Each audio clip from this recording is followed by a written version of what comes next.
একটি আয়াতের উদ্ধৃতি দিয়ে আমার বক্তব্য আমি শেষ করছি। সূরা হজ 22 নম্বর সূরা 73 নম্বর আয়াত বলছে, হে মানুষ, মনোযোগ সহকারে একটি দৃষ্টান্ত শোনো। আল্লাহর পরিবর্তে তোমরা যাদের ডাকো, তারা যদি সবাইকে একত্রিত করার পরে যদি একটি মাছি সৃষ্টি করতে বলা হয়, তারা সেটাও সৃষ্টি করতে পারবে না। যদি সবাইকে ডাকার পরে একটা মাছি সৃষ্টি করতে বলা হয়, তারপরেও তারা মাছি সৃষ্টি করতে পারবে না। এমনকি যদি মাছি কিছু ছিনিয়ে নেয় তারা সেটাও উদ্ধার করতে পারবে না। যারা প্রার্থনা করে তারা দুর্বল, যাদের কাছে প্রার্থনা করা হয় তারাও দুর্বল। ওয়া আখির দাওয়ানা আলহামদুলিল্লাহি রাব্বিল আলামিন।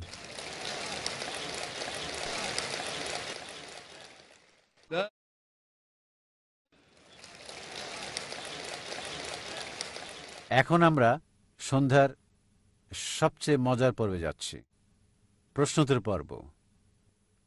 3টি মাইক আছে, 2টি পুরুষদের জন্য, একটা সামনে আমার বাম দিকে, একটা পিছনে বাম দিকে, আরেকটা ডান দিকে মহিলাদের জন্য। দয়া করে আপনার নাম এবং পেশা বলুন। প্রশ্ন করার ক্ষেত্রে অমুসলিমরা অগ্রাধিকার পাবে। একটা প্রশ্ন করা যাবে। কেউ দ্বিতীয় প্রশ্ন করতে চাইলে লাইনের পিছনে গিয়ে দাঁড়াবেন, আবার আসবেন। এখন আমি সামনের বাম দিকের মাইক থেকে শুরু করছি। এখন প্রথম প্রশ্নটি হবে অমুসলিম ভাইদের থেকে। প্রথমে আমার বাম দিকের মাইক, দ্বিতীয়টি বাম দিকের পেছনে, তৃতীয়টা মহিলাদের। এভাবে ঘড়ির কাঁটার মতো আসবে। হ্যাঁ ভাই, নাম এবং পেশা বলুন। আমার নাম কৃষ্ণ রাও, বিদেশে জেনারেল ম্যানেজার হিসেবে কাজ করছি। সৌভাগ্যক্রমে আমার সৌভাগ্যবশত এখানে আমি এসেছি আমার বন্ধুর সাথে। সে এখানে নিয়ে এসেছে। আসলে ডাক্তার জাকির তাঁকে টিভিতে দেখেছি, সবসময় দেখি। মানে এটা একটা বড় সুযোগ যে তাঁকে সরাসরি দেখার সুযোগ ঈশ্বর করে দিয়েছেন। আমার একটা প্রশ্ন, আমার সারা জীবনের সন্দেহ যে কেন ঈশ্বর এক ধর্ম সৃষ্টি করেননি, বা কেন সবার জন্য এক ধর্ম সৃষ্টি করেননি যাতে পৃথিবীতে শান্তি বজায় থাকে। তিনি কি জানতেন নাকি জানতেন না যে এ কারণে এজন্য সমস্যা হতে পারে? সুন্দর প্রশ্ন করলেন, খুবই সুন্দর প্রশ্ন। কেন ঈশ্বর একটি ধর্ম তৈরি করলেন না? কেন তিনি ভিন্ন ভিন্ন ধর্ম তৈরি করলেন? তাহলে তো কোনো সমস্যা থাকতো না, কোনো দ্বিধা থাকতো না। আমি তার সাথে একমত, খুবই সুন্দর প্রশ্ন। যদি আপনি কোরআন পড়েন, আল্লাহ কোরআনে বলেছেন সূরা আল ইমরান 3 নম্বর সূরা 19 নম্বর আয়াত, ইন্নাদ-দীনা ইনদাল্লাহিল ইসলাম। আল্লাহ তাআলার কাছে একমাত্র গ্রহণযোগ্য ধর্ম হচ্ছে ইসলাম। ইসলাম মানে আল্লাহ তাআলার কাছে নিজের ইচ্ছাকে সমর্পণ করা। যদি আপনি সবগুলো ধর্ম দেখেন, সর্বশক্তিমান ঈশ্বর নবী বা রাসূল প্রেরণ করেছেন এক ধর্ম প্রচারের জন্য। সকল নবী রাসূল আদম আলাইহিস সালাম থেকে শুরু করে নূহ, মুসা, ঈসা, মুহাম্মদ সাল্লাল্লাহু আলাইহি সাল্লাম, সকল নবীগণই আর আমাদের নবী বলেছেন এ পর্যন্ত 1,24,000 নবী রাসূল এই পৃথিবীতে প্রেরণ কাছে। পবিত্র কোরআনে সূরা ফাতির 35 নম্বর সূরা 24 নম্বর আয়াতে, ওয়া ইম মিন উম্মাতিন ইল্লা খালা ফিহা নাযীর, এমন কোন জাতি বা গোত্র নেই যাদের কাছে সতর্ককারী প্রেরণ করা হয়নি। আল্লাহ বলেন সূরা রাদ 13 নম্বর সূরা 7 নম্বর আয়াত, কুল্লি কওমিন হাদ, প্রত্যেক জাতির কাছে সতর্ককারী প্রেরণ করা হয়েছে। ভাই, সকল নবীগণ যারা এসেছিলেন তারা কেবল সর্বশক্তিমান ঈশ্বরের কাছে নিজের ইচ্ছাকে সমর্পণের কথাই শিখিয়েছেন। মূল কথা যা সকল নবীগণই শিক্ষা দিয়েছেন, একত্ববাদের কথা বলেছেন। তিনি কাউকে জন্ম দেননি, তার কোনো মা নেই, তার কোনো বাবা নেই, তিনি কেবল একক, তার মতো কোনো কিছু নেই। আর সময়ের স্রোতে পূর্ববর্তী নবীগণ যা প্রচার করেছেন তা পরিবর্তন হয়েছে। লেকচারে আমি বলেছি প্রায় সব ধর্মগ্রন্থ যেগুলো কোরআনের আগে এসেছে পরিবর্তিত হয়ে গেছে। আল্লাহ পবিত্র কোরআনে একাধিকবার বলেছেন যদি তিনি চাইতেন তবে সবাইকে আত্মসমর্পণকারী বানাতে পারতেন, মুসলিম বানাতে পারতেন। ভাই, মুসলিম শব্দটাকে ধর্ম মনে করবেন না। ইসলাম শব্দের অর্থ হলো এটা দিন, একটা জীবন ব্যবস্থা, নিজের ইচ্ছাকে সমর্পণ করা। আর মুসলিম মানে এরকম নাম থাকা নয় যে আব্দুল্লাহ, জাকির, সুলতান। মুসলিম হলো যে নিজের ইচ্ছাকে আল্লাহর কাছে সমর্পণ করে। যদি আপনার ইচ্ছাকে আল্লাহর কাছে সমর্পণ করেন তাহলে আমি আপনাকে বলবো মুসলিম। সুতরাং শুধু এই লেভেল দেখবেন না যে জাকির, সুলতান, আব্দুল্লাহ। আরবিতে মুসলিম মানে যে নিজের ইচ্ছাকে সমর্পণ করে। যদি কেউ নিজের ইচ্ছাকে সমর্পণ করে তিনি একজন মুসলিম। সুতরাং সকল নবীগণই শিক্ষা দিয়েছেন যে আমাদের ইচ্ছাকে সমর্পণ করতে হবে। সবাই এক ঈশ্বরের কথা শিক্ষা দিয়েছেন, সবাই তাওহীদ শিক্ষা দিয়েছেন, কিন্তু সময়ের আবর্তে সব গ্রন্থই পরিবর্তন হয়ে গেছে।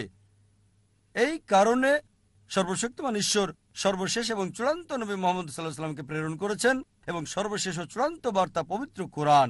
সকল নবী যারা মুহাম্মদ সাল্লাল্লাহু আলাইহি ওয়াসাল্লামের আগে এসেছিলেন এবং সকল গ্রন্থ যেগুলো কোরআনের আগে এসেছিল সেগুলো শুধু সেই সময়কার লোকদের জন্য এসেছিল। কোরআনের 4টির নাম উল্লেখ আছে: তাওরাত, জাবুর, ইনজিল এবং কোরআন। তাওরাত হলো সেই ওহী বা ঈশ্বরের বাণী যা মুসা আলাইহিস সালামকে দেওয়া হয়েছিল।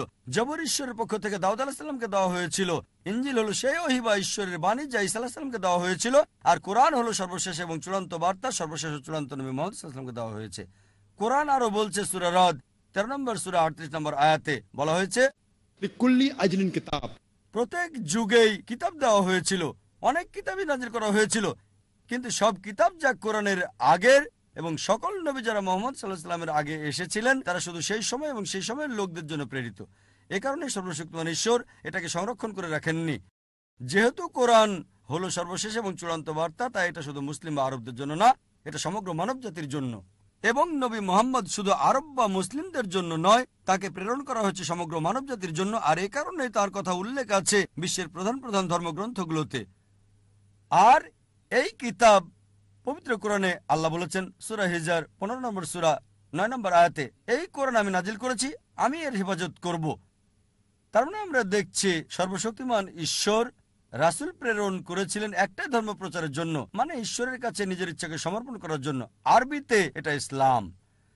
যীশু খ্রিস্ট কখনোই খ্রিস্টান ধর্ম প্রচার করতে আসেননি। খ্রিস্টান শব্দটি যে বাইবেলে নেই, এটা কি আপনি জানেন? পুরো বাইবেলে খ্রিস্টান শব্দটি খুঁজে পাবেন না। তিনি খ্রিস্টান ধর্ম প্রচার করেননি।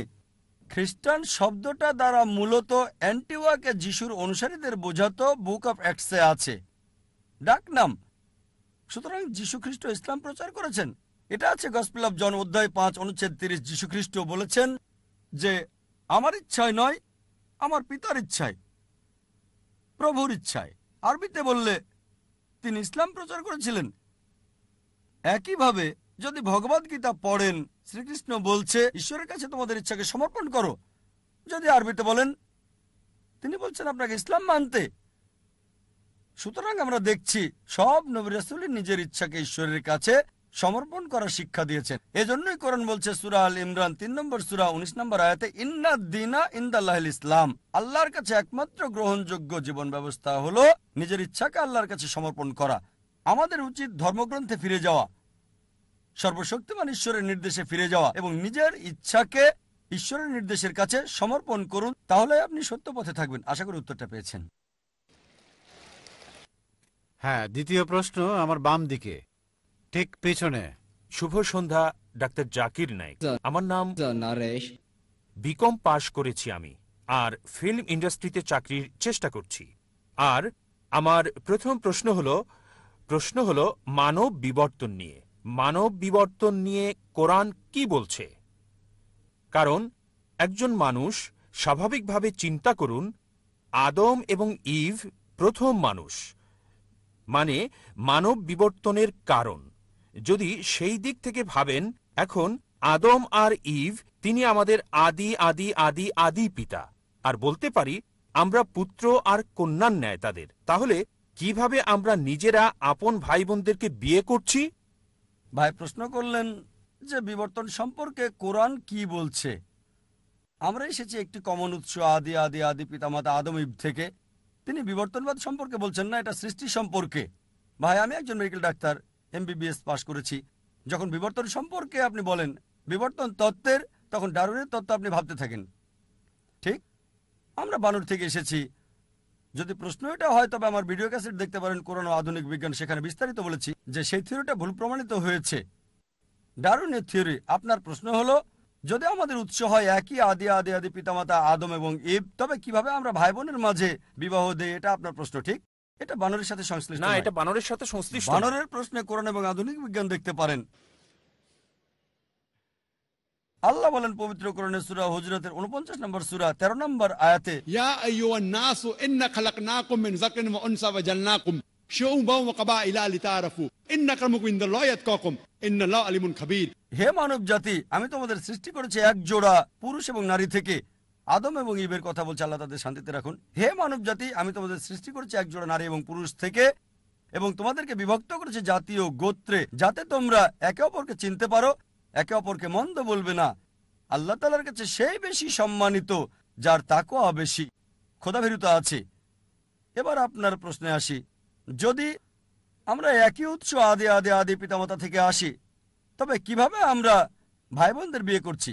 এখন বিজ্ঞান আমাদের বলে, যদি আপনি আপনজন ভাই বোন বিয়ে করেন, তবে জেনেটিক সমস্যাটা খুব বেশি দেখা দিতে। এ কারণে ইসলাম সহ অন্যান্য প্রধান ধর্মগুলোতেও আপনজন ভাই বোনের মধ্যে বিয়ে করাটা একেবারে নিষিদ্ধ। আপনজনকে বিয়ে করা এটা নিষিদ্ধ। কোরআন বলছে সূরা নিসা 4 নম্বর সূরা 22, 23, 24 নম্বর আয়াতে বলা হয়েছে, তোমাদের জন্য বিয়ে নিষিদ্ধ তোমাদের মাকে, তোমাদের ফুফুকে বিয়ে করতে পারবে না, তোমাদের খালা, আপন বোনকে বিয়ে করা বৈধ নয়। এভাবে আপনদের নাম বলা হয়েছে, একেবারে রক্তের কেউ। এটা কোরআন নিষিদ্ধ করেছে, অনেক ধর্মই নিষিদ্ধ করেছে।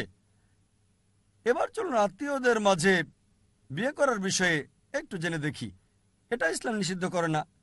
তৃতীয়, চতুর্থ, পঞ্চম স্তরে অধিকাংশ ধর্ম নিষিদ্ধ করে না, কিন্তু কিছু ধর্ম আপন চাচাতো ভাই বোনের মধ্যে নিষিদ্ধ করেছে। বর্তমান সময়ে বিজ্ঞান আমাদের বলে যে যদি আপনজনদের মধ্যে বিয়ে হয়, তাহলে ভাই বোন, ফুফু, খালা, জেনেটিক সমস্যার সম্ভাবনা অনেক বেশি থাকবে। আর যদি এমন হয় যে চাচাতো ভাই বোনের মধ্যে, তখন সম্ভাবনাটা কম থাকে, তবে আছে। তৃতীয়, চতুর্থ আর পঞ্চম স্তরে কোনো সমস্যা নেই।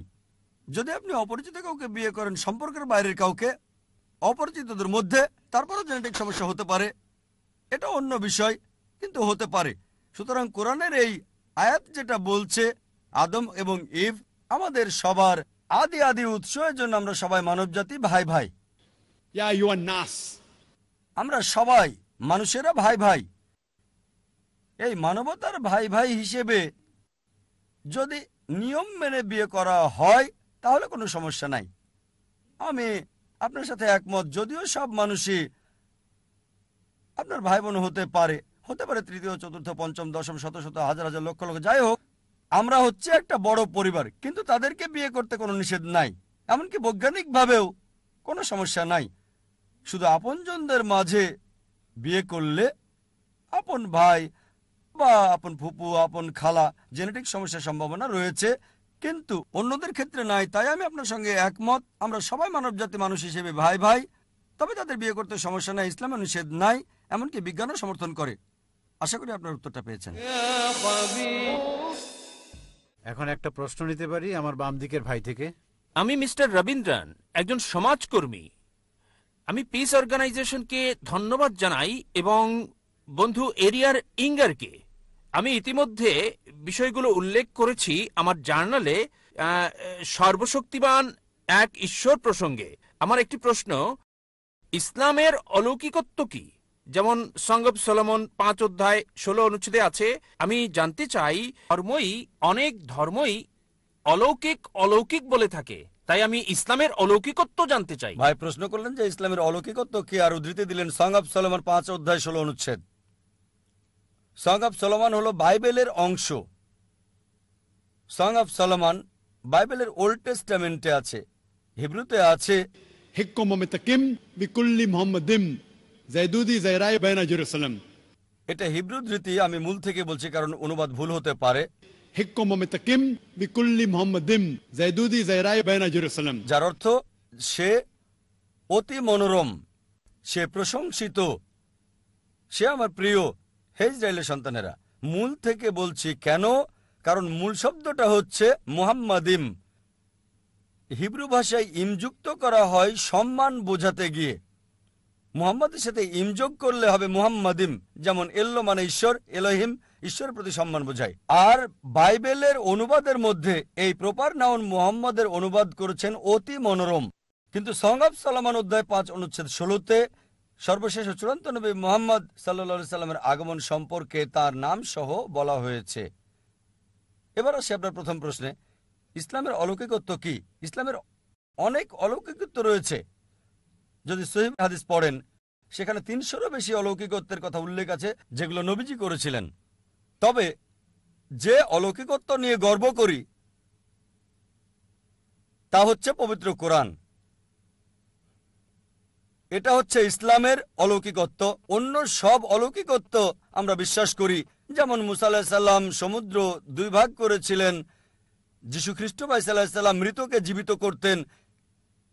কিন্তু এখন যদি দেখতে যাই সেই সময় কি যেতে পারবো যাচাই করতে সমুদ্র ভাগ করেছিলেন কিনা?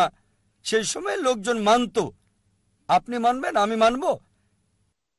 একই কথা অবিশ্বাসীদের ক্ষেত্রে অতীতে ফিরে যেতে পারবে না আর যাচাই করতে পারবে না মুসা আলাইহিস সালাম সমুদ্রকে 2 ভাগ করেছিলেন কিনা, যিশু মৃতকে জীবিত করেছিলেন কিনা, নবীজি মুহাম্মদ সাল্লাল্লাহু আলাইহি সাল্লাম চাঁদকে ভাগ করেছিলেন, কিন্তু সেই সময়ে যেতে পারবেন না। একটা অলৌকিকত্ব যেটা সেই সময়ের জন্য ছিল, এই সময়ের এবং শেষ সময় পর্যন্ত পবিত্র কোরআন। এটা অলৌকিকের অলৌকিক। আর 1 সপ্তাহ আগে, প্রায় 8 দিন আগে, এটা 12ই জানুয়ারি একটা লেকচার দিয়েছি, কোরআন এবং আধুনিক বিজ্ঞান সাংঘর্ষিক নাকি সামঞ্জস্যপূর্ণ, আর প্রমাণ করেছি এই কোরআন অলৌকিকের অলৌকিক। এটা শুধু অলৌকিক নয়, অলৌকিকের অলৌকিক। এটা সব সময়ের অলৌকিক। আগের সময়টা ছিল অলৌকিকত্বের, সেই সময় প্রমাণ করেছে। তারপর সাহিত্য এবং কবিতার যুগ আসলো। কোরআন হলো সবচেয়ে উত্তম সাহিত্য এই পৃথিবীর বুকে, মুসলিম এবং অমুসলিম আরবি বিশেষজ্ঞদের মতে। এখন যদি কোনো ধর্মগ্রন্থ কাব্যিক ভাষায় বলে পৃথিবী সমতল, বিশ্বাস করবেন? উত্তর হচ্ছে না, কারণ এখন সময়টা সাহিত্য আর কবিতার নয়, এখন বিজ্ঞান আর প্রযুক্তির যুগ। তাই 8 দিন আগে আমি প্রমাণ করেছি কোরআন 1400 বছর আগে যা বলেছে, বিজ্ঞান সেটা এখন আবিষ্কার করেছে। 20 বছর আগে, 50 বছর আগে, 100 বছর আগে, 200 বছর আগে। কে কোরআনে এসব কথা বলেছে? সর্বশক্তিমান ঈশ্বর ছাড়া কেউ না। সবচেয়ে ভালো অলৌকিক, চূড়ান্ত অলৌকিক, অলৌকিকের অলৌকিক হচ্ছে পবিত্র কোরআন। পেছনের মাইক থেকে একজন অমুসলিম ভাই। শুভ সন্ধ্যা স্যার, আমার নাম MS শ্রীধরন। আমি একজন ব্যাংক অফিসার। আমার উপার্জনটা ব্যাংক থেকে, মানে ব্যাংকের আসল আয় বা সুদ থেকে। আমার কিছু মুসলিম বন্ধু আছে যারা খুবই নিয়ন্ত্রিত। এমনকি আমার বাসায় খাবার বা চা খাওয়া তারা মনে করে যে এটা ব্যাংকের আসল উপার্জন, অর্থাৎ সুদের থেকে আসে। দয়া করে বলুন যে এই যে সুদ এবং কোরআন যা বলছে তা যদি একই হয়, তবে আধুনিক ব্যাংকগুলো যে চালু আছে এবং লেনদেন করে চলেছে। আসলে প্রশ্নটা ভালোভাবে আমি বলতে পারছি না, আমি দুঃখিত। আমি ব্যক্তিগতভাবে পেশাগত অনেক সমস্যায় আছি, মানে লেনদেন বা আমার মুসলিম বন্ধুদের সাথে টাকা পয়সা লেনদেন করা, এসব বিষয় নিয়ে। কারণ তারা বলে এটা সুদের সাথে সংশ্লিষ্ট। দয়া করে বিস্তারিত বলবেন। ভাই একজন অমুসলিম ব্যাংকে চাকরি করেন আর প্রশ্ন করলেন যে মুসলিমরা কেন এত কঠোর, তার বাসায় আসে না, কারণ তার উপার্জনটা হচ্ছে সুদের। আর ইসলাম সুদের ব্যাপারে কি বলে? এক্ষেত্রে তিনি টাকা পয়সা লেনদেন করতে গিয়ে খুব সমস্যায় আছেন। ভাই, আরবি শব্দ হলো রিবা। রিবা মানে সুদ এবং অতিরিক্ত আদায়। কিছু লোক মনে করে যে রিবা দিয়ে সুদ বোঝায় না, আসলে সুদ এবং অতিরিক্ত চার্জ দুটোই বোঝায়। সুদ মানে ডিকশনারি অনুযায়ী টাকা উপার্জন, টাকা ধার দেওয়ার মাধ্যমে। চক্রবৃদ্ধি মানে হলো অতিরিক্ত ধার্য করা সুদ, এবং চক্রবৃদ্ধি সুদ উভয়ই নিষিদ্ধ। কোরআনে এই রিবা শব্দটি কমপক্ষে 8 বার উল্লেখ আছে। সূরা আল ইমরান 3 নম্বর অধ্যায় 130 নম্বর আয়াত, সূরা নিসা 4 নম্বর অধ্যায় 161 নম্বর আয়াত, সূরা বাকারা 2 নম্বর অধ্যায় 275 নম্বর আয়াত 3 বার, সূরা বাকারা 2 নম্বর অধ্যায় 276 নম্বর আয়াত, সূরা বাকারা 2 নম্বর অধ্যায় 278 ও 279 নম্বর আয়াত। আমি শুধু শেষ আয়াতটা বলছি, সূরা বাকারা 2 নম্বর অধ্যায় 278 ও 279 নম্বর আয়াত, যে যদি তোমরা চক্রবৃদ্ধি সুদ এবং সুদ পরিত্যাগ না করো তবে যুদ্ধের ঘোষণা করো আল্লাহ এবং রাসূলের প্রতি। সুতরাং যে সুদ দিল বা সুদ নিল সে যুদ্ধের ঘোষণা করছে সর্বশক্তিমান ঈশ্বর আল্লাহ এবং নবীজি মুহাম্মদ সাল্লাল্লাহু আলাইহি ওয়াসাল্লামের সাথে। এটা হচ্ছে ইসলাম ধর্মে বড় গুনাহগুলোর মধ্যে একটি, জঘন্য অপরাধের একটি। একটি হাদিসে আছে সুদের সর্বনিম্ন গুনাহ হচ্ছে জিনা করার সমান, মায়ের সাথে ব্যভিচারের সমান। এখন এর পেছনে যুক্তি কি? আমার ভিডিও ক্যাসেট দেখতে পারেন, সুদমুক্ত অর্থনীতি কোরআন অনুযায়ী বিস্তারিত সেখানে বলা হয়েছে। যুক্তিতে যদি আপনাকে প্রমাণ দিতে হয় ইসলামে সুদ কেন হারাম, কয়েক ঘন্টা সময়ের দরকার হবে। এখন সম্ভব নয়, কিন্তু সংক্ষেপে বলতে গেলে কেন সুদ নিষিদ্ধ, কারণ এটা ধনীকে আরো ধনী করে এবং গরিবকে আরো গরিব করে। এছাড়াও অনেক ক্ষতিকারক দিক রয়েছে, যেমন আপনি জানেন 80-র দশকে অধিকাংশ ব্যাংক জুয়ার কেন্দ্র প্রতিষ্ঠা করেছিল, মদের বার ইত্যাদি প্রতিষ্ঠা করেছিল। আর ইসলামে আমরা মুনাফা এবং ক্ষতি বন্টনে বিশ্বাস করি। এখন দেখুন, আপনি একজন ব্যাংকার, সবচেয়ে বেশি লোন পায় সবচেয়ে ভালো কোম্পানি। সুদ চালু করেছে, এই ব্যাংকিং ব্যবস্থা চালু করেছে রাজা পঞ্চম জর্জ। রাজা পঞ্চম জর্জ আসল দায়ী হচ্ছে সে। অতীতে এমনটা ছিল না, কিন্তু বর্তমানে ধনীরা আরো ধনী হচ্ছে। একজন দরিদ্র লোক লোন তুলতে গেলে তার জন্য খুবই কঠিন। দেখা হয় তার কি কি সম্পদ আছে, তার উপার্জন কত। এজন্য একজন দরিদ্রের পক্ষে লোন পাওয়া খুবই কঠিন। আর যদি আপনি বড় বড় কোম্পানিগুলো দেখেন, সবচেয়ে বড় কোম্পানি তারা শর্তমুক্ত কোম্পানি। এজন্য এখন আমরা দেখছি স্টক তালিকা হচ্ছে। জানেন অনিল আম্বানি, তিনি রিলায়েন্স পাওয়ার চালু করেছেন। কতগুলো? 1.1 লাখ কোটি। যা প্রত্যাশা করেছিল তার চেয়ে শতগুণ বেশি পেয়েছে। কোনো ব্যাংকই তাকে এত টাকা দিতে পারবে না। তিনি কি করেছিলেন? তিনি চালু করেছেন স্টক। স্টকটা কি? এটি ইসলামিক পদ্ধতি, লাভ লোকসান বন্টন, ঠিক? আর সুদ এটা হারাম, কারণ অনেক নেতিবাচক দিক আছে। ইসলামে মুনাফা এবং লোকসান সমবন্টনে বিশ্বাস করি। আপনি শেয়ার কিনেছেন, কোন কোম্পানির শেয়ার কিনলেন, যদি লাভ হয় আপনি লাভ পাবেন, যদি লোকসান হয় আপনাকে বহন করতে হবে। নির্দিষ্ট করা নাই 8%, 9%। অনেকে এইভাবে অনেক টাকা পায়। আর তারা যেটা করে তা হলো শেয়ার ছাড়ে। যদি আপনি শেয়ার কেনেন হালাল কোনো কোম্পানির, যেটা মদের কোম্পানি নয়, ব্যাংক নয়, বা কোনো হারাম কর্মকাণ্ডের নয়, তবে সেটা বৈধ। সুতরাং আমরা ইসলামে লাভ লোকসান বন্টনে বিশ্বাস করি। অনিল আম্বানি চালু করেছেন, প্রত্যাশার চেয়ে শতগুণ বেশি পেয়েছেন, ঠিক? 1.1 লাখ কোটি একই সময়ে পেয়েছে, প্রত্যাশার চেয়ে 10 গুণ বেশি। কেন? লোকজন ভাবছে যদি অনিল আম্বানির সাথে বিনিয়োগ করি নির্দিষ্ট পরিমাণে 8, 9 বা 10% পাবো না, হয়তো পাবো 20, 30 বা 50%। আপনি জানেন, যেহেতু আপনি ব্যাংকার, যৌথ ফান্ডে জিএম বেসিক 1 নম্বর 116% এক বছরে। এ কারণে ইসলামে আমরা লাভ লোকসান বন্টনে বিশ্বাস করি। আর এজন্যই রিবা, নির্দিষ্ট সুদ, নির্দিষ্ট টাকা ধার দেওয়ার মাধ্যমে নির্ধারিত পরিমাণ উপার্জন হারাম। বিস্তারিত জানতে আমার ভিডিও ক্যাসেট দেখতে পারেন। কোরআনের বর্ণনায় সুদমুক্ত অর্থনীতি। এ কারণে যদি আপনি আপনার ব্যাংকে প্রচলিত ব্যবস্থা থেকে ইসলামিক ব্যবস্থায় রূপান্তর করেন, ইনশাল্লাহ আপনি মুসলিম কাস্টমার পাবেন, ইনশাল্লাহ।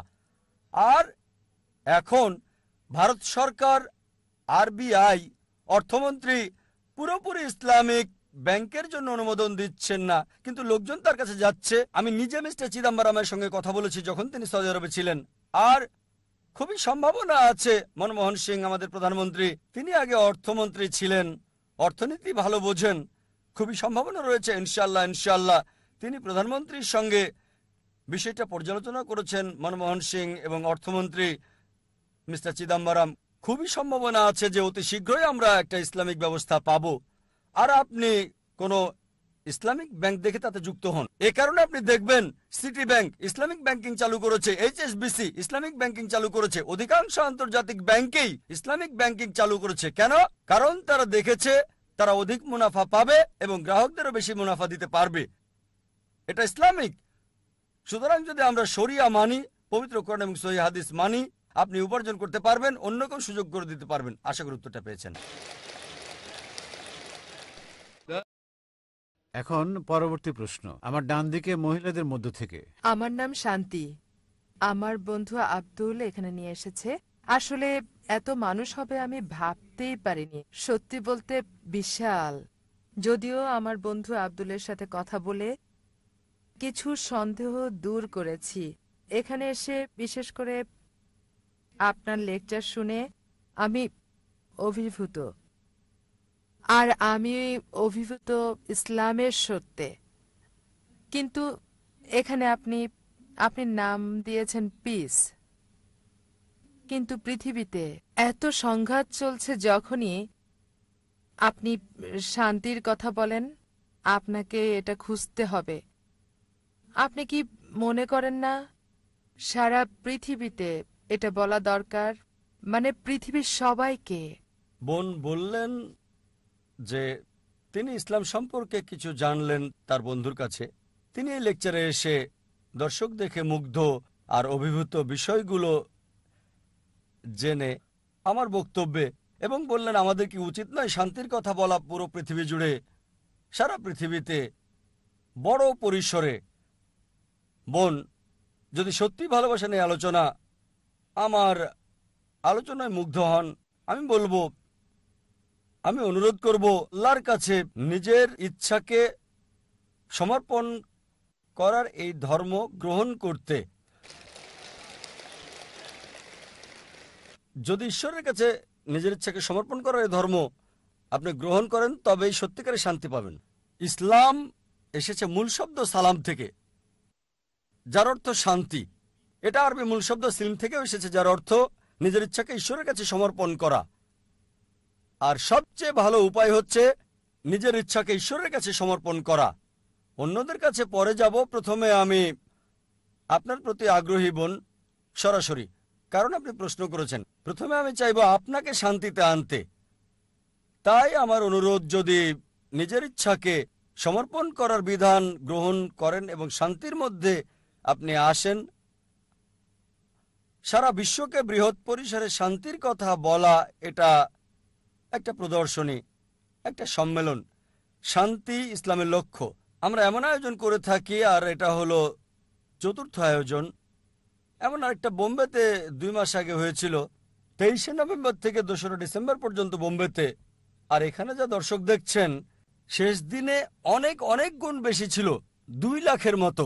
যদি এই দর্শক আপনাকে আকৃষ্ট করে, হয়তো 10,000 বা 15,000, সেটা ছিল 20 গুণ বেশি বোম্বেতে। আমার শেষ দিনের লেকচারে 2 লাখেরও বেশি। বিষয় ছিল শান্তি মানবতার সমাধান, বা ইসলাম কি মানবতার সমাধান। আর আমি আপনার সঙ্গে একমত, এটা খুবই কম। 10,000, 15,000, 2 লাখ ছিল বোম্বেতে, খুবই কম সংখ্যা। এটা আমাদের উচিত এটা পৃথিবীতে প্রচার করা বৃহৎ পরিসরে। এই কারণে 2 বছর আগে আমরা একটা চ্যানেল চালু করেছি আর নাম দিয়েছি পিস টিভি। এই পিস টিভি আলহামদুলিল্লাহ গত 2 বছরে এখন পুরো পৃথিবীতে সম্প্রচার হচ্ছে, এশিয়ার সব দেশে, মধ্যপ্রাচ্যে, আফ্রিকা, অস্ট্রেলিয়া, ইউরোপ, উত্তর আমেরিকা, আলহামদুলিল্লাহ। আর এখন এটা পুরো পৃথিবীর 90% কভার করে, দেখতে পারে যদি তারা দেখতে চায়। 75 মিলিয়নের বেশি দর্শক রয়েছে। এটা সবচেয়ে বেশি দর্শক সমৃদ্ধ ইসলামিক চ্যানেল আলহামদুলিল্লাহ। পার্সেন্ট হিসেবে হয়তো মোট জনসংখ্যার 1%-এর কিছু বেশি হবে। সুতরাং আমি শেষ বিচারের দিনে অন্তত এই কথা বলতে পারবো সর্বশক্তিমান ঈশ্বরের কাছে, যে আমরা কমপক্ষে 1% মানুষের কাছে তোমার বার্তা পৌঁছে দিতে পেরেছি। 75 মিলিয়ন। আল্লাহ সুবহানাহু ওয়া তাআলার কাছে দোয়া করি দর্শক বাড়িয়ে দেওয়ার জন্য। কেউ যদি দেখতে চায়, শুধু একটা ডিশ লাগবে, হয়তো 6,000 রুপি, $200-এরও কম। প্রায় পৃথিবীর যে কোনো প্রান্তে আপনি দেখতে পারবেন। সুতরাং আমরা শান্তির বাণী, ইসলামের এই বাণী প্রচার করছি পুরো পৃথিবীতে। আর আমি চাই বোন আপনি এই শান্তির বাণী গ্রহণ করবেন। জি স্যার, ধন্যবাদ। হ্যাঁ, এখন প্রশ্ন করুন বাম দিক থেকে। আমি নন্দগোপাল, পেশায় সাংবাদিক। আমার প্রশ্ন হলো, অধিকাংশ ধর্মে ঈশ্বরের ধারণা আর সাদৃশ্য ইত্যাদি খোঁজার পরেও কেন কোনো শান্তি আসছে না? কেন পারস্পরিক সহনশীলতা আসছে না এসব ধর্মগুলোর মধ্যে? কিভাবে এসব বন্ধ করা যায়? স্বাভাবিকভাবে সহজ মনে হলেও আসলে কিন্তু কঠিন। কিন্তু আপনি একটা দৃষ্টিকোণ থেকে বলতে পারেন কিভাবে এটা থামানো যায় ব্যক্তি পর্যায়ে? ভাই খুব সুন্দর প্রশ্ন করলেন। এত মিল, এত সাদৃশ্য, এত একত্ব থাকা সত্ত্বেও পৃথিবীর বিভিন্ন ধর্মগুলোর মধ্যে কেন এত শত্রুতা? আমার মতে এক কথায় এটার জন্য দায়ী হচ্ছে ধর্মীয় নেতারা। এজন্য আমি বলি, যদি আপনার ধর্মকে জানতে চান, আপনার ধর্মগ্রন্থে আপনি ফিরে যান। কিন্তু দুঃখজনক হলো ধর্মপুত্ররা নিজেদের প্রভাবকে ধরে রাখতে চায়। তারা সাধারণ মানুষকে ধর্মগ্রন্থ থেকে দূরে রাখতে চায়, কারণ জনগণ ধর্মগ্রন্থ পড়ে যদি সরাসরি অনুসরণ করে তাহলে তাদের কাছে কে যাবে। তাই সবচেয়ে ভালো উপায় ধর্মগ্রন্থে ফিরে যান, বোঝার চেষ্টা করেন এবং অনুসরণ করেন। আমরা দেখি, যদিও আমরা জানি সব প্রধান ধর্মই বলে যে ঈশ্বর এক, ঈশ্বরের কোনো প্রতিমূর্তি নেই, মূর্তি পূজা করা যাবে না, তারপরও দেখি অধিকাংশ ধর্মই ইসলাম ছাড়া মূর্তি পূজায় বিশ্বাস করে। কেন? কারণ হলো, আমি একটা উদাহরণ দিচ্ছি। যদি একজন হিন্দু গুরুকে জিজ্ঞেস করেন যে বেদ পরিষ্কার করে স্পষ্ট করে বলছে ঈশ্বরের কোনো প্রতিমূর্তি নেই, সে আমাকে বলবে, হ্যাঁ হ্যাঁ ডাক্তার নায়েক, আমি জানি এটা পরিষ্কার নিষেধ, কিন্তু আসে ঈশ্বরের প্রতিমূর্তি নাই উঁচু স্তরের লোকজনের জন্য। নিচু স্তরের লোকজনের জন্য মনোনিবেশ করার জন্য মূর্তি প্রয়োজন। আমি বলি এটা কোথায় আছে, বলবে না না না, এটা আমাদের মতবাদ, নিজস্ব মতবাদ। ধর্মীয় গুরুরা নিজস্ব মতবাদ নিয়ে আসে আর বলে মনোনিবেশ করার জন্য মূর্তি দরকার। আমি আপনার সাথে একমত। তারা বলে, ডক্টর নায়েক, বেদ মূর্তি পূজার বিরোধী, বেদ সর্বশক্তিমান ঈশ্বরের প্রতিমূর্তির বিরোধী, কিন্তু সেটা উঁচু স্তরের লোকজনের জন্য। আর আমি তাদের বলি, প্রিয় পণ্ডিতজি, প্রিয় স্বামীজি, আমরা মুসলিমরা ইতিমধ্যে উঁচু স্তরে পৌঁছে গেছি, আমাদের মূর্তি দরকার হয় না। সুতরাং এই অবস্থায় আমাদের যা দরকার, অধিকাংশ ধর্মগুরু বা ধর্মপ্রচারক বা পণ্ডিত অধিকাংশ ধর্মের একই কাজ করে, যা আমি আপনাদের পরিষ্কার করে বলেছি। যীশু খ্রিস্ট বা ঈসা আলাইহিস সালাম কখনোই নিজেকে ঈশ্বর দাবি করেননি। তারপরেও দেখবেন যে পাদ্রীরা বিশ্বাস করতে বলছে যে যীশু খ্রিস্ট আপনার পাপের জন্য মৃত্যুবরণ করেছিলেন, আপনি মুক্তি পাবেন। যীশু খ্রিস্ট বা ঈসা আলাইহিস সালাম কোথায় এটা বলেছেন? আমরা যা দেখি। আর এজন্য আমি হিন্দুদের বলি বেদে ফিরে যান, খ্রিস্টানকে বলি আপনারা গ্রন্থে ফিরে যান। আমি জানি পার্থক্যও রয়েছে, আমি বলছি না ধর্মগুলোতে কোনো পার্থক্য নেই। আমি বড় একটা লেকচার দিতে পারবো পার্থক্যগুলো নিয়ে ইসলাম, হিন্দু এবং খ্রিস্টান ধর্মের। তবে আমি যা বলি, সকল মানুষকে কমপক্ষে একটা গ্রন্থকে 100 ভাগ ঈশ্বরের বাণী বলে আপনারা বিশ্বাস করে নিন। অধিকাংশ মানুষেরই এটা মানতে কোনো সমস্যা হবে না। হিন্দুরা বলবে আমাদের কোনো সমস্যা নেই বেদকে ঈশ্বরের বাণী বলে মানতে, খ্রিস্টানরা বলবে কোনো সমস্যা নেই বাইবেলকে শতভাগ ঈশ্বরের বাণী বলে মানতে, মুসলিমরা বলবে কোনো সমস্যা নেই কোরআনকে ঈশ্বরের বাণী বলে মানতে। তখন আমি বলি, চলুন আমরা কমপক্ষে এই গ্রন্থগুলোর কমন বিষয়গুলো মেনে চলি, পার্থক্যগুলো নিয়ে পরে দেখা যাবে। অন্তত কমন বিষয়গুলো মানার ব্যাপারে একমত হই। আমার বক্তব্যে কমন বিষয়গুলো আনার চেষ্টা করি আমি, এবং তুলে ধরি সব প্রধান ধর্মগ্রন্থগুলো, হোক সেটা হিন্দুইজম, খ্রিস্টানিটি, জুডাইজম, পার্সিজম, শিখিজম, ইসলাম, সবগুলোই বলছে ঈশ্বর এক, তার কোনো মূর্তি নেই, তাকে কেউ জন্ম দেয়নি, তার কোনো পিতামাতা নেই। চলুন এক ঈশ্বরের উপাসনা করি। সব প্রধান ধর্মগ্রন্থগুলো, জুডাইজম, খ্রিস্টানিটি, হিন্দুইজম, বুদ্ধিজম, পার্সিজম, এগুলো বলছে যে পৃথিবীতে একজন নবী আসবেন, তার নাম মোহাম্মদ সাল্লাল্লাহু আলাইহি সাল্লাম। আমি একটা লেকচার দিতে পারবো মোহাম্মদ সাল্লাল্লাহু আলাইহি সাল্লাম হিন্দু ধর্মগ্রন্থে, পুরো একটা লেকচার দিতে পারবো মোহাম্মদ সাল্লাল্লাহু আলাইহি সাল্লাম প্রধান প্রধান ধর্মগ্রন্থগুলোতে। আমি বলবো চলুন একমত হই, ঈশ্বর এক, তার জন্ম হয় নাই, কোনো প্রতিমূর্তি নাই, কোনো মূর্তি নাই। দ্বিতীয় হচ্ছে, সব প্রধান ধর্মগ্রন্থই বলছে একজন নবী আসবেন, তিনি সর্বশেষ নবী, তার নাম মুহাম্মদ। এটা উল্লেখ আছে বাইবেলে, গসপেল অফ জন 16 নম্বর অধ্যায়, অনুচ্ছেদ 12 থেকে 14। যীশু খ্রিস্ট ভাই সাল্লাল্লাহু আলাইহি সাল্লাম বলেছেন, আমার অনেক কিছু বলার আছে, কিন্তু তোমরা সব সহ্য করতে পারবে না। তার জন্য যখন সত্যের আত্মা আসবেন, তিনি তোমাদের পথ দেখাবেন। তিনি নিজে কিছু বলবেন না, যা শুনবেন তাই বলবেন। তিনি আমাকে সম্মানিত করবেন। নিউ টেস্টামেন্ট নবীজি মুহাম্মদ সাল্লাল্লাহু আলাইহি সাল্লাম সম্পর্কে বলছেন। Old testament book of Deuteronomy অধ্যায় 18 অনুচ্ছেদ 18 মুহাম্মদ সাল্লাল্লাহু আলাইহি সাল্লামের আগমনের কথা বলছে। বুক অফ ডিউটোরনমি অধ্যায় 18 অনুচ্ছেদ 19 মুহাম্মদ সাল্লাল্লাহু আলাইহি সাল্লাম সম্পর্কে বলছে। বুক অফ আইজায়া অধ্যায় 29 অনুচ্ছেদ 12 নবীজি মুহাম্মদ সাল্লাল্লাহু আলাইহি সাল্লামের আগমনের কথা বলছে। বুক অফ সলোমন অধ্যায় 5 অনুচ্ছেদ 16 ওল্ড টেস্টামেন্টে নবীজি মুহাম্মদ সাল্লাল্লাহু আলাইহি সাল্লাম সম্পর্কে বলা হয়েছে। নিউ টেস্টামেন্টে গসপেল অফ জন অধ্যায় 14 অনুচ্ছেদ 16, গসপেল অফ জন অধ্যায় 15 অনুচ্ছেদ 26, গসপেল অফ জন অধ্যায় 16 অনুচ্ছেদ 7, গসপেল অফ জন অধ্যায় 16 অনুচ্ছেদ 12 থেকে 14। এগুলো সব মুহাম্মদ সাল্লাল্লাহু আলাইহি সাল্লামের আসার ব্যাপারে বলছে। আমি হিন্দু ধর্মগ্রন্থ থেকেও বলতে পারি, যদি আপনি হিন্দু ধর্মগ্রন্থ ভবিষ্যৎ পুরাণ পড়েন, পর্ব 3 খণ্ড 3 অধ্যায় 3 5 থেকে 8 নম্বর শ্লোক, ভবিষ্য পুরাণা পর্ব 3 খণ্ড 3 অধ্যায় 3 শ্লোক 10 থেকে 27 নবীজি মুহাম্মদ সাল্লাল্লাহু আলাইহি ওয়াসাল্লাম সম্পর্কে বলছে, অথর্ববেদ মুহাম্মদ সাল্লাল্লাহু আলাইহি ওয়াসাল্লাম সম্পর্কে বলছে, ঋগ্বেদ মুহাম্মদ সাল্লাল্লাহু আলাইহি ওয়াসাল্লাম সম্পর্কে বলছে। একটা লেকচার দেওয়া যাবে। আর কল্কি পুরাণায় কল্কি অবতার আসার কথা বলা হয়েছে তার বাবার নাম হবে বিষ্ণু ইয়াস, মানে ঈশ্বরের ভৃত্য। আরবিতে আব্দুল্লাহ, যা নবীজি মুহাম্মদ সাল্লাল্লাহু আলাইহি ওয়াসাল্লামের বাবার নাম। তার মায়ের নাম হবে সুমতি, যার অর্থ শান্ত, নীরব, শান্তি। আরবিতের নাম আমিনা, যা নবীজি মুহাম্মদ সাল্লাল্লাহু আলাইহি ওয়াসাল্লামের মায়ের নাম। বলা হয়েছে তার জন্ম হবে মাধব মাসের 12 তারিখে, মানে 12ই রবিউল আউয়াল। আরো বলা হয়েছে তার 4 জন সহচর থাকবে, মানে প্রথম 4 খলিফায়ে রাশিদিন। বলা হয়েছে তিনি জন্মগ্রহণ করবেন শান্তির শহর মক্কায়। আরো বলা হয়েছে তার জন্ম হবে মক্কার প্রধান গোত্রে। এভাবে আরো আরো আরো, এটা অন্য কাউকে নয়, সর্বশেষ এবং চূড়ান্ত নবী মুহাম্মদ সাল্লাল্লাহু আলাইহি ওয়াসাল্লামকে বোঝাচ্ছে। আমি বলি পার্থক্যগুলো দূরে রেখে আসুন একমত হই, যা common. Hinduism, Christianity, Judaism, Parsiism, Buddhism এবং ইসলামে আছে ঈশ্বর এক। তাকে কেউ জন্ম দেয়নি, তার কোনো প্রতিমূর্তি নেই, তারই উপাসনা করা অন্য কারো নয়। সর্বশেষ এবং চূড়ান্ত নবী হলেন মুহাম্মদ সাল্লাল্লাহু আলাইহি সাল্লাম। যদি আপনি কমন বিষয়ে একমত হন, তার ধর্ম মানেন, সবাই এক হয়ে যাব। কিন্তু সেই সব লোক যারা ধর্মের ঠিকাদার মানে ধর্মের প্রচারক, তারা তাদের ক্ষমতা হারাতে চায় না।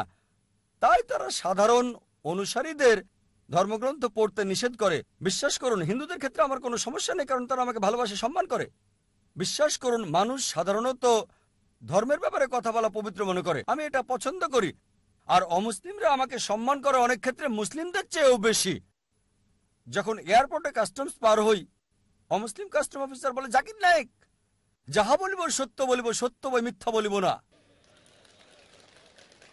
সে সত্য বলছে, একেবারেই সত্য, যেহেতু আমি কোর্টে শপথ গ্রহণ করেছি, সুতরাং আমরা যা বুঝি সত্য বলতে হবে।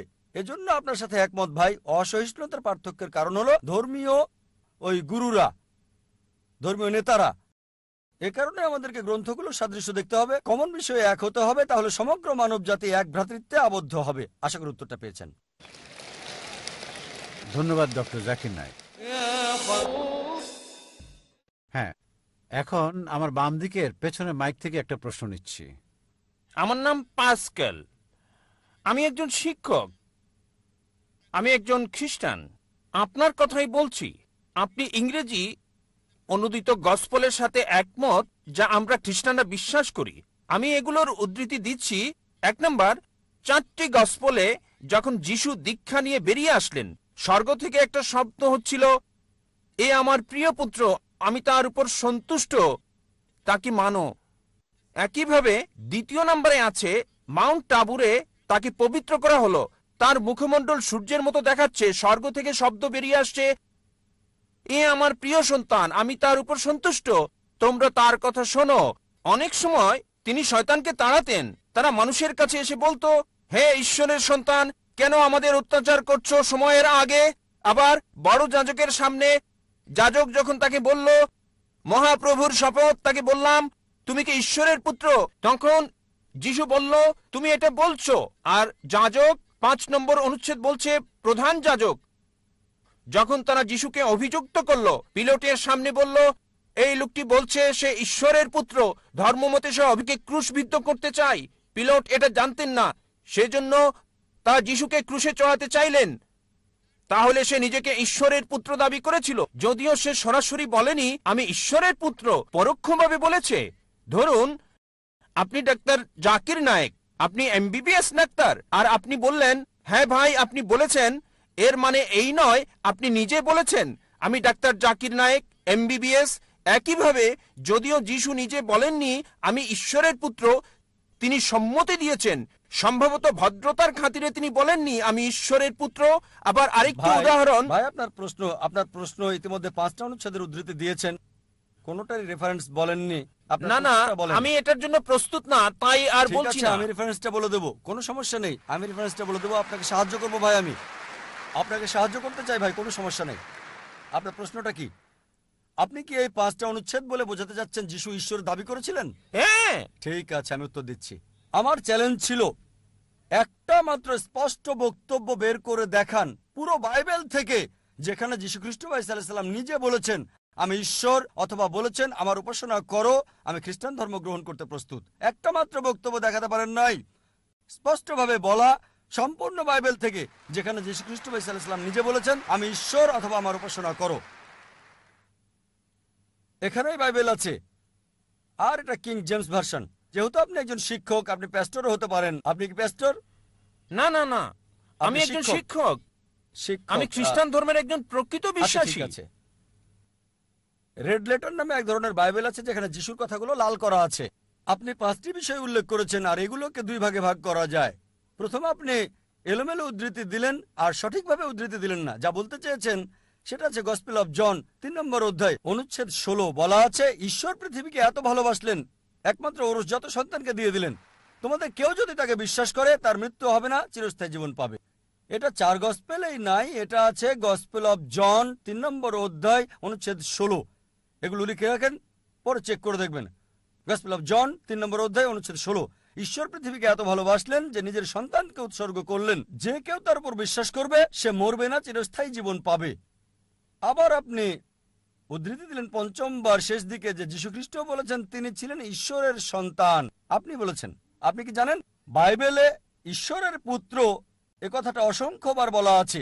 যদি আপনি বাইবেল পড়েন, আদম ছিলেন ঈশ্বরের পুত্র, আল্লাহ তাকে শান্তিতে রাখুন। ইব্রাহিম ছিলেন ঈশ্বরের পুত্র, ইসরাইল ছিলেন ঈশ্বরের পুত্র। আপনি যদি রোমান্স পড়েন 8 নম্বর অধ্যায়ে বলা আছে তারা সকলেই যারা ঈশ্বরের আত্মার দ্বারা পরিচালিত তারা সকলে ঈশ্বরের পুত্র। আপনি যদি ঈশ্বরের দূত হন আপনি ঈশ্বরের পুত্র। যদি আমি ঈশ্বরের দূত হই আমি ঈশ্বরের সন্তান বাইবেল অনুসারে। কিন্তু তারা বলে না না না না না, যীশু খ্রিস্ট স্বাভাবিক সন্তান না, তিনি ঔরসজাত সন্তান। এবার আপনার শেষ প্রশ্ন ঈশ্বরের পুত্রের ব্যাপারে। বাইবেলে অসংখ্য ঈশ্বরের পুত্রের উল্লেখ আছে। আদম ঈশ্বরের পুত্র, ইব্রাহিম ঈশ্বরের পুত্র, ইসরায়েল ঈশ্বরের পুত্র। যারা ঈশ্বরের আত্মার সাহায্যে পরিচালিত তারা ঈশ্বরের পুত্র। কিন্তু খ্রিস্টান মিশনারিরা বলে না না না, যীশু খ্রিস্ট স্বাভাবিক পুত্র না। আসুন আপনার প্রথম প্রশ্নে, তিনি ঈশ্বরের ঔরসজাত সন্তান। তারপর তারা বলে যা আপনি বলেননি, আমি আপনাকে সাহায্য করছি। গসপেল অফ জন 3 নম্বর অধ্যায় অনুচ্ছেদ 16। ঈশ্বরের পৃথিবীকে এত ভালোবাসলেন যে নিজের সন্তানকে উৎসর্গ করলেন, যে কেউ তাকে বিশ্বাস করবে সে মরবে না, চিরস্থায়ী জীবন পাবে। ভাই, আপনি কি বিগটন শব্দের অর্থ জানেন? বিগটন শব্দের অর্থটা কি? না। বিগটন শব্দটার অর্থ কি? বিগটেন মানে এটা না যা আপনি বুঝেছেন। এটা মানে আমি এটা আপনাকে হতে পারে না। জিজ্ঞেস করছি বিগটন শব্দটার অর্থ কি? হ্যাঁ, আমি জানি। বিগটন শব্দের অর্থ কি? বিগটেন শব্দের 2টো অর্থ রয়েছে। যখন মানবজাতির বিষয়ে বলেন সে বিগটেন মানে তার রক্তমাংসের পুত্র। যখন ঈশ্বর বিগটেন বলেন তার মানে এটা কাউকে বোঝায় না, তাকে জন্ম দেয়া। এর মানে হলো গভীর সম্পর্ক পিতা এবং পুত্রের মাঝে, এটাই যথেষ্ট। যদি বলেন পুত্র, আমি বলি ধরেন কেউ এখানে আসলো আর আমি বললাম হে আমার পুত্র, সে কিছু মনে করবে না কারণ তার অল্প বয়স। যদি আমি বলি যে পুত্র এখানে আসো, সে আসবে। যদি বলি বিগটন স্থান এখানে আসো, সে আমার গালে চড় মারতে পারে। এই অভিযোগ করে যে নাউজুবিল্লাহ আমার দৈহিক সম্পর্ক তার মার সাথে। ঠিক যদি একটা ছোট বালককে বলি বিগটন সান, বা একটা যুবককে হতে পারে 23 বছরের, আমি 40-এরও বেশি, যদি বলি বিগটন সান এখানে আসো, সে হয়তো আমার গালে চড় মারতে পারে। কেন? বিগটন মানে ঈশ্বরের দ্বারা সায়ার, সায়ার মানে নিম্নজাতের প্রাণীর যৌন ক্রিয়া সম্পর্কিত।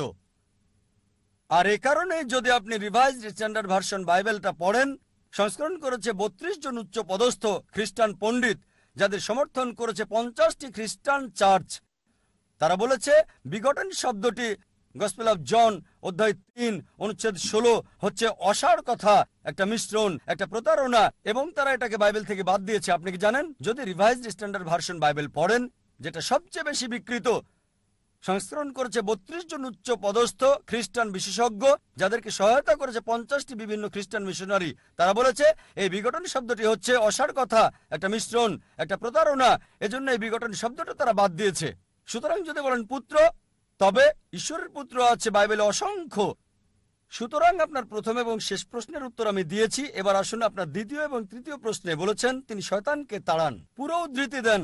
আপনি পুরো বাক্যটা বলেননি, আমি আমার লেকচারে বলেছি। গসপেল অফ ম্যাথিউ অনুযায়ী অধ্যায় 12 28 নম্বর অনুচ্ছেদ তিনি বলেছেন আমি শয়তানকে তাড়িয়ে দিই ঈশ্বরের আত্মার সাহায্যে।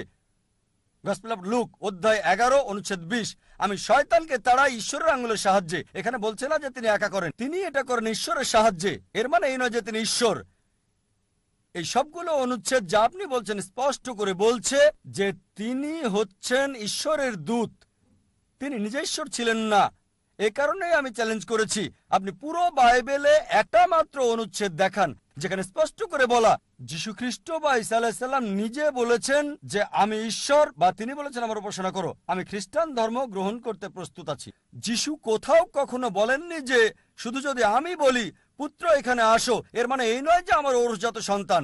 ঠিক একইভাবে যদি আপনি আমাকে বলেন যে আমি আপনাকে ডাক্তার জাকির নায়েক বলে ডাকবো, ঠিক, আর যদি আমি আপত্তি না করি যে না এটা সঠিক হতে পারে, ভুলও হতে পারে, লোকজন বলে ডাক্তার জাকির নায়েক একজন বিশেষজ্ঞ, আমি নিজেকে মনে করি না বিশেষজ্ঞ, আমি একজন জ্ঞানের ছাত্র হিসেবে নিজেকে চিন্তা করি।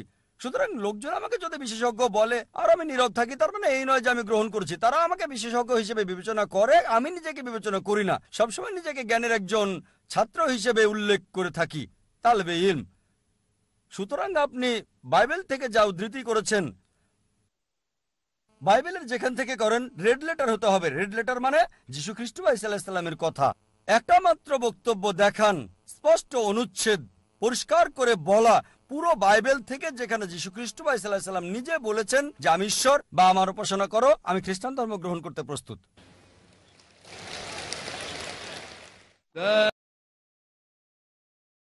মহিলাদের থেকে প্রশ্ন, একজন অমুসলিম বোন।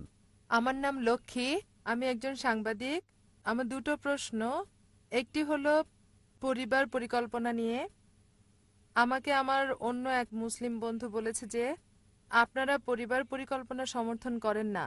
আমি নিশ্চিত সম্ভবত আমার দাদি নানিদের সময় খুব বেশি খুশি হতো 10-15টা সন্তান জন্ম দিলে, কিন্তু রাষ্ট্রের নিয়ম অনুযায়ী আমি বলতে চাচ্ছি কিভাবে এটা থামানো সম্ভব যদি পরিবার পরিকল্পনা না থাকে।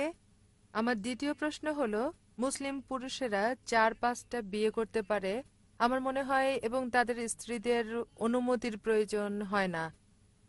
আপনি জানেন প্রথম স্ত্রীর অনুমতি বিয়ের জন্য, আমার ভুল হলে শুধরে দিন, একাধিক বিয়ের সংখ্যায় আসলে আমি কোনো যুক্তি দেখি না সেক্ষেত্রে, কারণ আমি বিশ্বাস করি এক পুরুষ এক নারী, এভাবেই বিবাহের নিয়ম। সুতরাং বিস্তারিত বলুন। ধন্যবাদ। বোন দুটো প্রশ্ন করলেন, খুবই ভালো প্রশ্ন, কিন্তু উত্তরটা অনেক বড়। প্রথম প্রশ্ন হলো পরিবার পরিকল্পনা, যে তিনি বললেন যে আমার দাদিদের সময় অনেক সন্তান জন্ম দেওয়া সেটা ভালো, কিন্তু এখন পৃথিবী বদলাচ্ছে।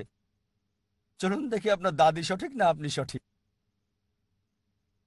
এবার ইসলাম পরিবার পরিকল্পনা বিষয়ে যা বলে, আর এটা একটা বড় বিষয়, সর্বসম্মতিক্রমে বিষয় হলো এই স্থায়ী জন্ম নিয়ন্ত্রণ পদ্ধতির ব্যাপারে সব ইসলামিক বিশেষজ্ঞই একমত যে এটা হারাম। টিবেক্টমি, ভেসেক্টমি এগুলো নিষিদ্ধ, আর গর্ভপাতও নিষিদ্ধ যদি এটা মায়ের জীবন রক্ষার ক্ষেত্রে না হয়ে থাকে।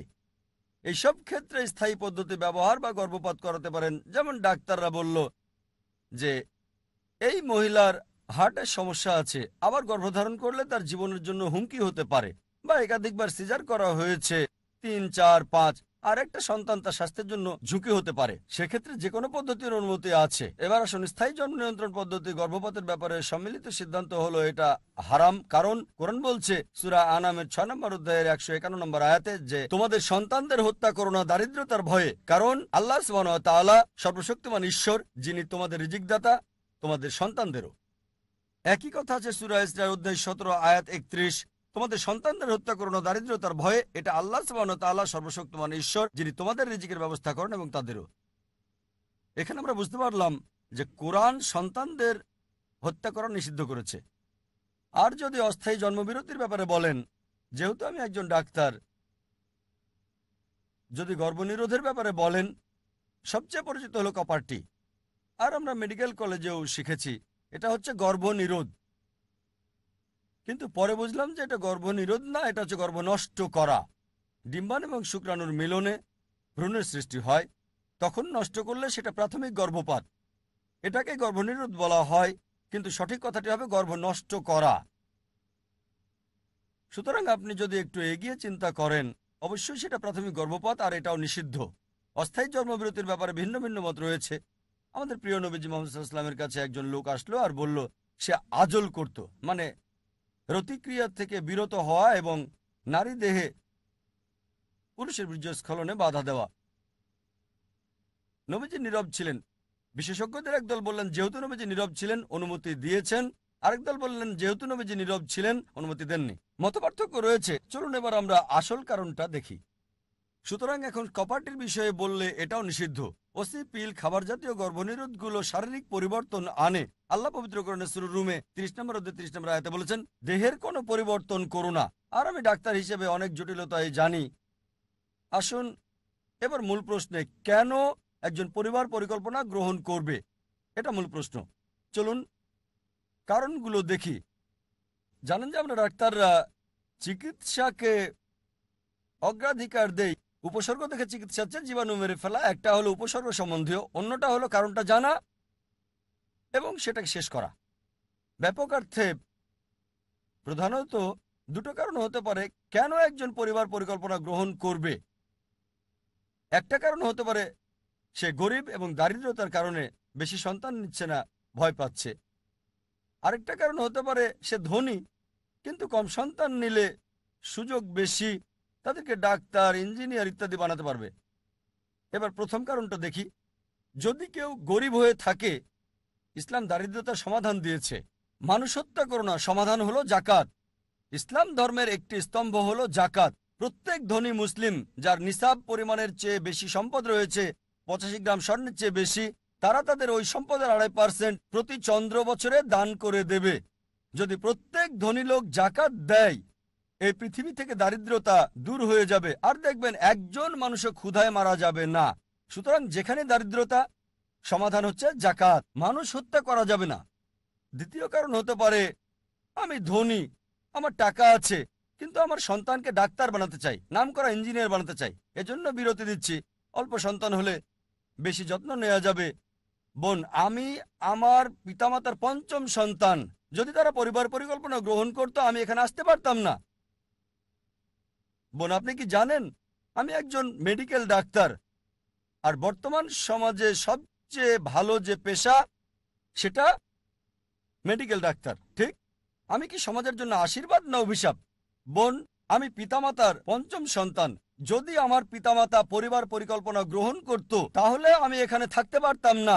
আর আমি আমার ডাক্তারি পেশা ছেড়ে দিয়েছি আরো ভালো পেশার জন্য, তা হলো সত্য প্রচার করা। আল্লাহ বলেন পবিত্র কোরআনে সূরা ফুসিলাতের 31 নম্বর আয়াতে, ওয়ামান আহসানু কাওলাম মিম্মান দাআ ইলাল্লাহি ওয়া আমিলা সালিহান ওয়া ক্বালা ইন্নানি মিনাল মুসলিমিন। তার কথার চেয়ে আর কার কথা উত্তম যে মানুষকে ডাকে প্রভুর দিকে, মহান আল্লাহর দিকে, সৎকর্ম করে আর বলে আমি তাদেরই একজন যে নিজের ইচ্ছাকে সমর্পণ করে আল্লাহর কাছে। আমি ডাক্তার হতে চেয়েছি কারণ আমি মনে করেছি যে এটাই সেরা পেশা, এটা ভালো পেশা। আমি মন্দ বলছি না, কিন্তু আমি আরো ভালো পেশা পেয়েছি। দেহের ডাক্তার হচ্ছে, আমি আত্মার ডাক্তার হয়েছি। যদি মেডিকেল ডাক্তার হতাম তবে এখানে 10-15 হাজার মানুষ পেতাম না, ঠিক? দেহের ডাক্তারের কথা শুনতে আপনি এখানে আসতেন না, আত্মার ডাক্তারের কথা শুনতে এসেছেন। যখনই ভালো পেশা পেলাম, শরীরের ডাক্তার না হয়ে আমি হয়ে গেলাম আত্মার ডাক্তার।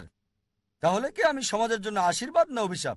অতএব এটা ভুল ধারণা। এখন যদি বিরতির কথা বলেন, তবে সর্বশক্তিমান ঈশ্বর একটা প্রাকৃতিক বিরতি দিয়েছেন, ল্যাকটেশন অ্যামেনোরিয়া, বুকের দুধ খাওয়ানো। বুকের দুধ খাওয়ানোর সময়টা স্বাভাবিক বিরতি, কিন্তু আধুনিক মহিলারা দুধ খাওয়াতে চান না কারণ দেহের সৌন্দর্য নষ্ট হয়ে যাবে।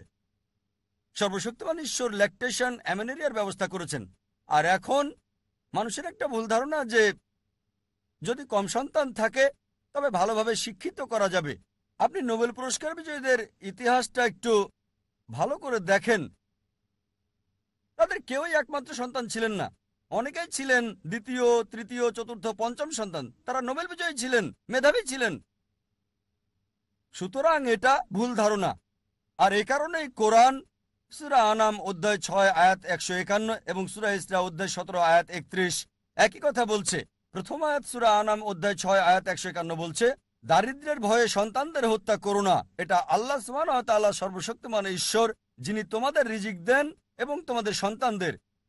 এই আয়াতে বলা হয়েছে গরিব লোকদের একাধিক সন্তানের ব্যাপারে, আমি মরব আর আমার সন্তানও মরবে। পরবর্তী আয়াত সূরা ইসরা অধ্যায় 17 আয়াত 31 বলছে উল্টো কথা, দারিদ্রতার ভয়ে সন্তানদের হত্যা করো না। এটা সর্বশক্তিমান ঈশ্বর, যিনি তোমাদের সন্তানদের খাওয়ান এবং তোমাদেরও। কেন উল্টো কথা বলছে? দ্বিতীয় আয়াতটা ধনীদের বলছে। চিন্তার কারণ নেই। একাধিক সন্তান থাকলে মরবে না, সে তার সন্তানকে নিয়ে উদ্বিগ্ন। তাই ঈশ্বর বলছেন তিনি সন্তানদের রিজিকের ব্যবস্থা করবেন এবং তোমাদেরও। বোন, এখন আমরা দেখি আমেরিকায় গেলে দেখবেন তারা জনসংখ্যাকে উৎসাহিত করে, আর শিশুদের টি শার্টে লেখা থাকে আমি আমার বাবার ট্যাক্স কমিয়ে দিচ্ছি, যত বেশি সন্তান তত কম ট্যাক্স দিতে হবে। একই রকম কানাডাতে, অস্ট্রেলিয়াতে, ইন্ডিয়াতে এর বিপরীত। আমরা দুজন, আমাদের দুজন, একটার পর এখন না, দুটোর পর কখনোই না। এটা ইন্ডিয়ান সরকারের সমস্যা। আপনি জানেন চীনে সবচেয়ে বেশি জনসংখ্যা, ভারত দ্বিতীয়। বোন, আপনি জানেন ভবিষ্যতে সুপার পাওয়ার হবে কোন দুটি দেশ? কোন দুটি দেশ? চীন এবং ভারত। কেন? জনসংখ্যার কল্যাণে। সুতরাং আপনার দাদিমাই সঠিক, যত বেশি জনসংখ্যা হবে দেশ তত বেশি উন্নতি করবে। চীন বর্তমানে এমন দেশ যেটা সর্বোচ্চ উন্নতি করছে, আর ইন্ডিয়া চীনের সাথে প্রতিযোগিতা করছে সমান তালে। এজন্য ভিন্ন ভিন্ন মত রয়েছে কে পরবর্তী 20 বছর মহাশক্তিধর হবে। কেউ বলে ভারত, কেউ বলে চীন। কেন? আমেরিকা কোথাও নেই, অস্ট্রেলিয়া কোথাও নেই, কানাডাটাও নেই। বোন, জনসংখ্যা আশীর্বাদ, এটা অভিশাপ নয়। জানতে হবে কিভাবে কাজে লাগানো যায়। আমরা কাজে লাগাতে জানি না। সরকারকে যা বলতে পারি, আইন পরিবর্তন করুন মানব শক্তিকে কাজে লাগাতে, জনসংখ্যাকে কাজে লাগাতে। সুতরাং আপনার দাদিমা সঠিক ছিলেন যে যত বেশি সন্তান থাকবে তত সুখে থাকবেন। আর বোন, আরেকটা প্রকার রয়েছে যারা গরিব নয়, তারা কম সন্তান নিয়ে ভাবে না, ভালোভাবে সন্তান পালনের সমস্যা নেই। তাদের কথা হলো সন্তান পালনের মতো ঝামেলা কি দরকার? আমার টাকা আছে, অর্থনৈতিক কোনো সমস্যা নেই, আমি ওগুলো নিয়ে ভাবছি না আমার সন্তান ডাক্তার হবে না ইঞ্জিনিয়ার। সন্তান পালনের ঝামেলা কে নিতে চায়? তৃতীয় প্রকার। দেখবেন কিছু সমাজ রয়েছে, গুজরাটিদের কথা বলা যায়, তারা অল্প বয়সে বিয়ে করে এবং দ্রুত সন্তান নেয়। তাদের বয়স যখন 35 বছর, 40 বছর, তাদের সন্তান তখন 15 থেকে 20 বছরের। সন্তানেরাই তাদের ব্যবসা দেখাশোনা করছে, আর তারা 45 বছরের মধ্যে অবসর নিতে পারে। 60 বছরের জন্য অপেক্ষা করতে হয় না। আগে বিয়ে করে, আগে সন্তান নেয়, সন্তানেরা ব্যবসা দেখাশোনা করে, তারা দ্রুত অবসরে গিয়ে আরাম করে। সুতরাং তৃতীয় প্রকারের লোকেরা যদি জীবন উপভোগ করতে চায়, আগে বিয়ে করা ভালো, দ্রুত সন্তান নেবে, সন্তান ব্যবসা দেখাশোনা করবে, তারা জীবন উপভোগ করবে। আর এ কারণেই যদি পরিকল্পনার ব্যাপারে বলতে হয়, আল্লাহ বলেন সূরা আল ইমরান 3 নম্বর অধ্যায় আয়াত নম্বর 54, মকরু মকরাল্লাহু ওয়াল্লাহু খায়রুল মাকিরিন। তারা কৌশল আর ষড়যন্ত্র করে, আল্লাহ কৌশল করেন, আর আল্লাহ হলেন মহাকৌশলী। সুতরাং যদি মনে করেন সর্বশক্তিমান ঈশ্বর ভালো পরিকল্পনা করতে পারেন, তার কাছে এটা ছেড়ে দেন। যদি মনে করেন আপনি ভালো পারেন, এটা আপনার পছন্দ। আমি বিশ্বাস করি ঈশ্বরে, আমার কৌশল নির্ধারণ তার হাতে, আর এই কারণে আমি এখানে। আপনার দ্বিতীয় প্রশ্নে আসি। ইসলামে পুরুষরা 4টা 5টা কেন বিয়ে করে? তারা প্রথম স্ত্রীর কাছে অনুমতি নেয় না কেন?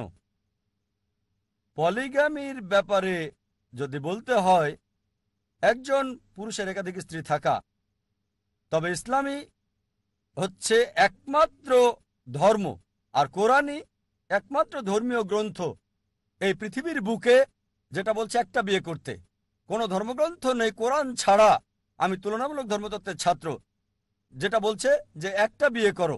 একটা অনুচ্ছেদ নেই বাইবেলে, ভগবদ্গীতাতেও নেই, বেদেও নেই যেটা বলছে একটা বিয়ে করতে কোরআন ছাড়া। যদি আপনারা হিন্দু ধর্মগ্রন্থ রামায়ণ পড়েন, শ্রীরামের পিতার কতজন স্ত্রী ছিল?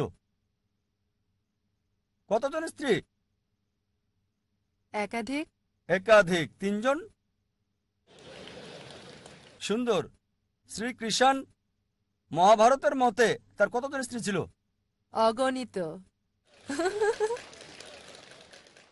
অগণিত নয়, আপনি আপনার গ্রন্থ ভালোভাবে জানেন না। না। 4 জন স্ত্রী ছিল না? আমার কোনো ধারণা নেই। 4 জন না, 100 জন না, 1000 জন না, 16,108 জন স্ত্রী। কতজন ছিল? 16,108 জন। তাহলে মুসলিমরা কেন 4টা করতে পারবো না? সমস্যা কোথায়? শ্রীকৃষ্ণের যেখানে স্ত্রী ছিল 16,108 জন, আমাদের 4 জন হলে সমস্যা কি? এরপর যদি আপনি বিষ্ণু পুরাণা অধ্যায় 24 অনুচ্ছেদ 1 পড়েন, বলছে একজন ব্রাহ্মণ 4 জন স্ত্রী থাকতে পারে।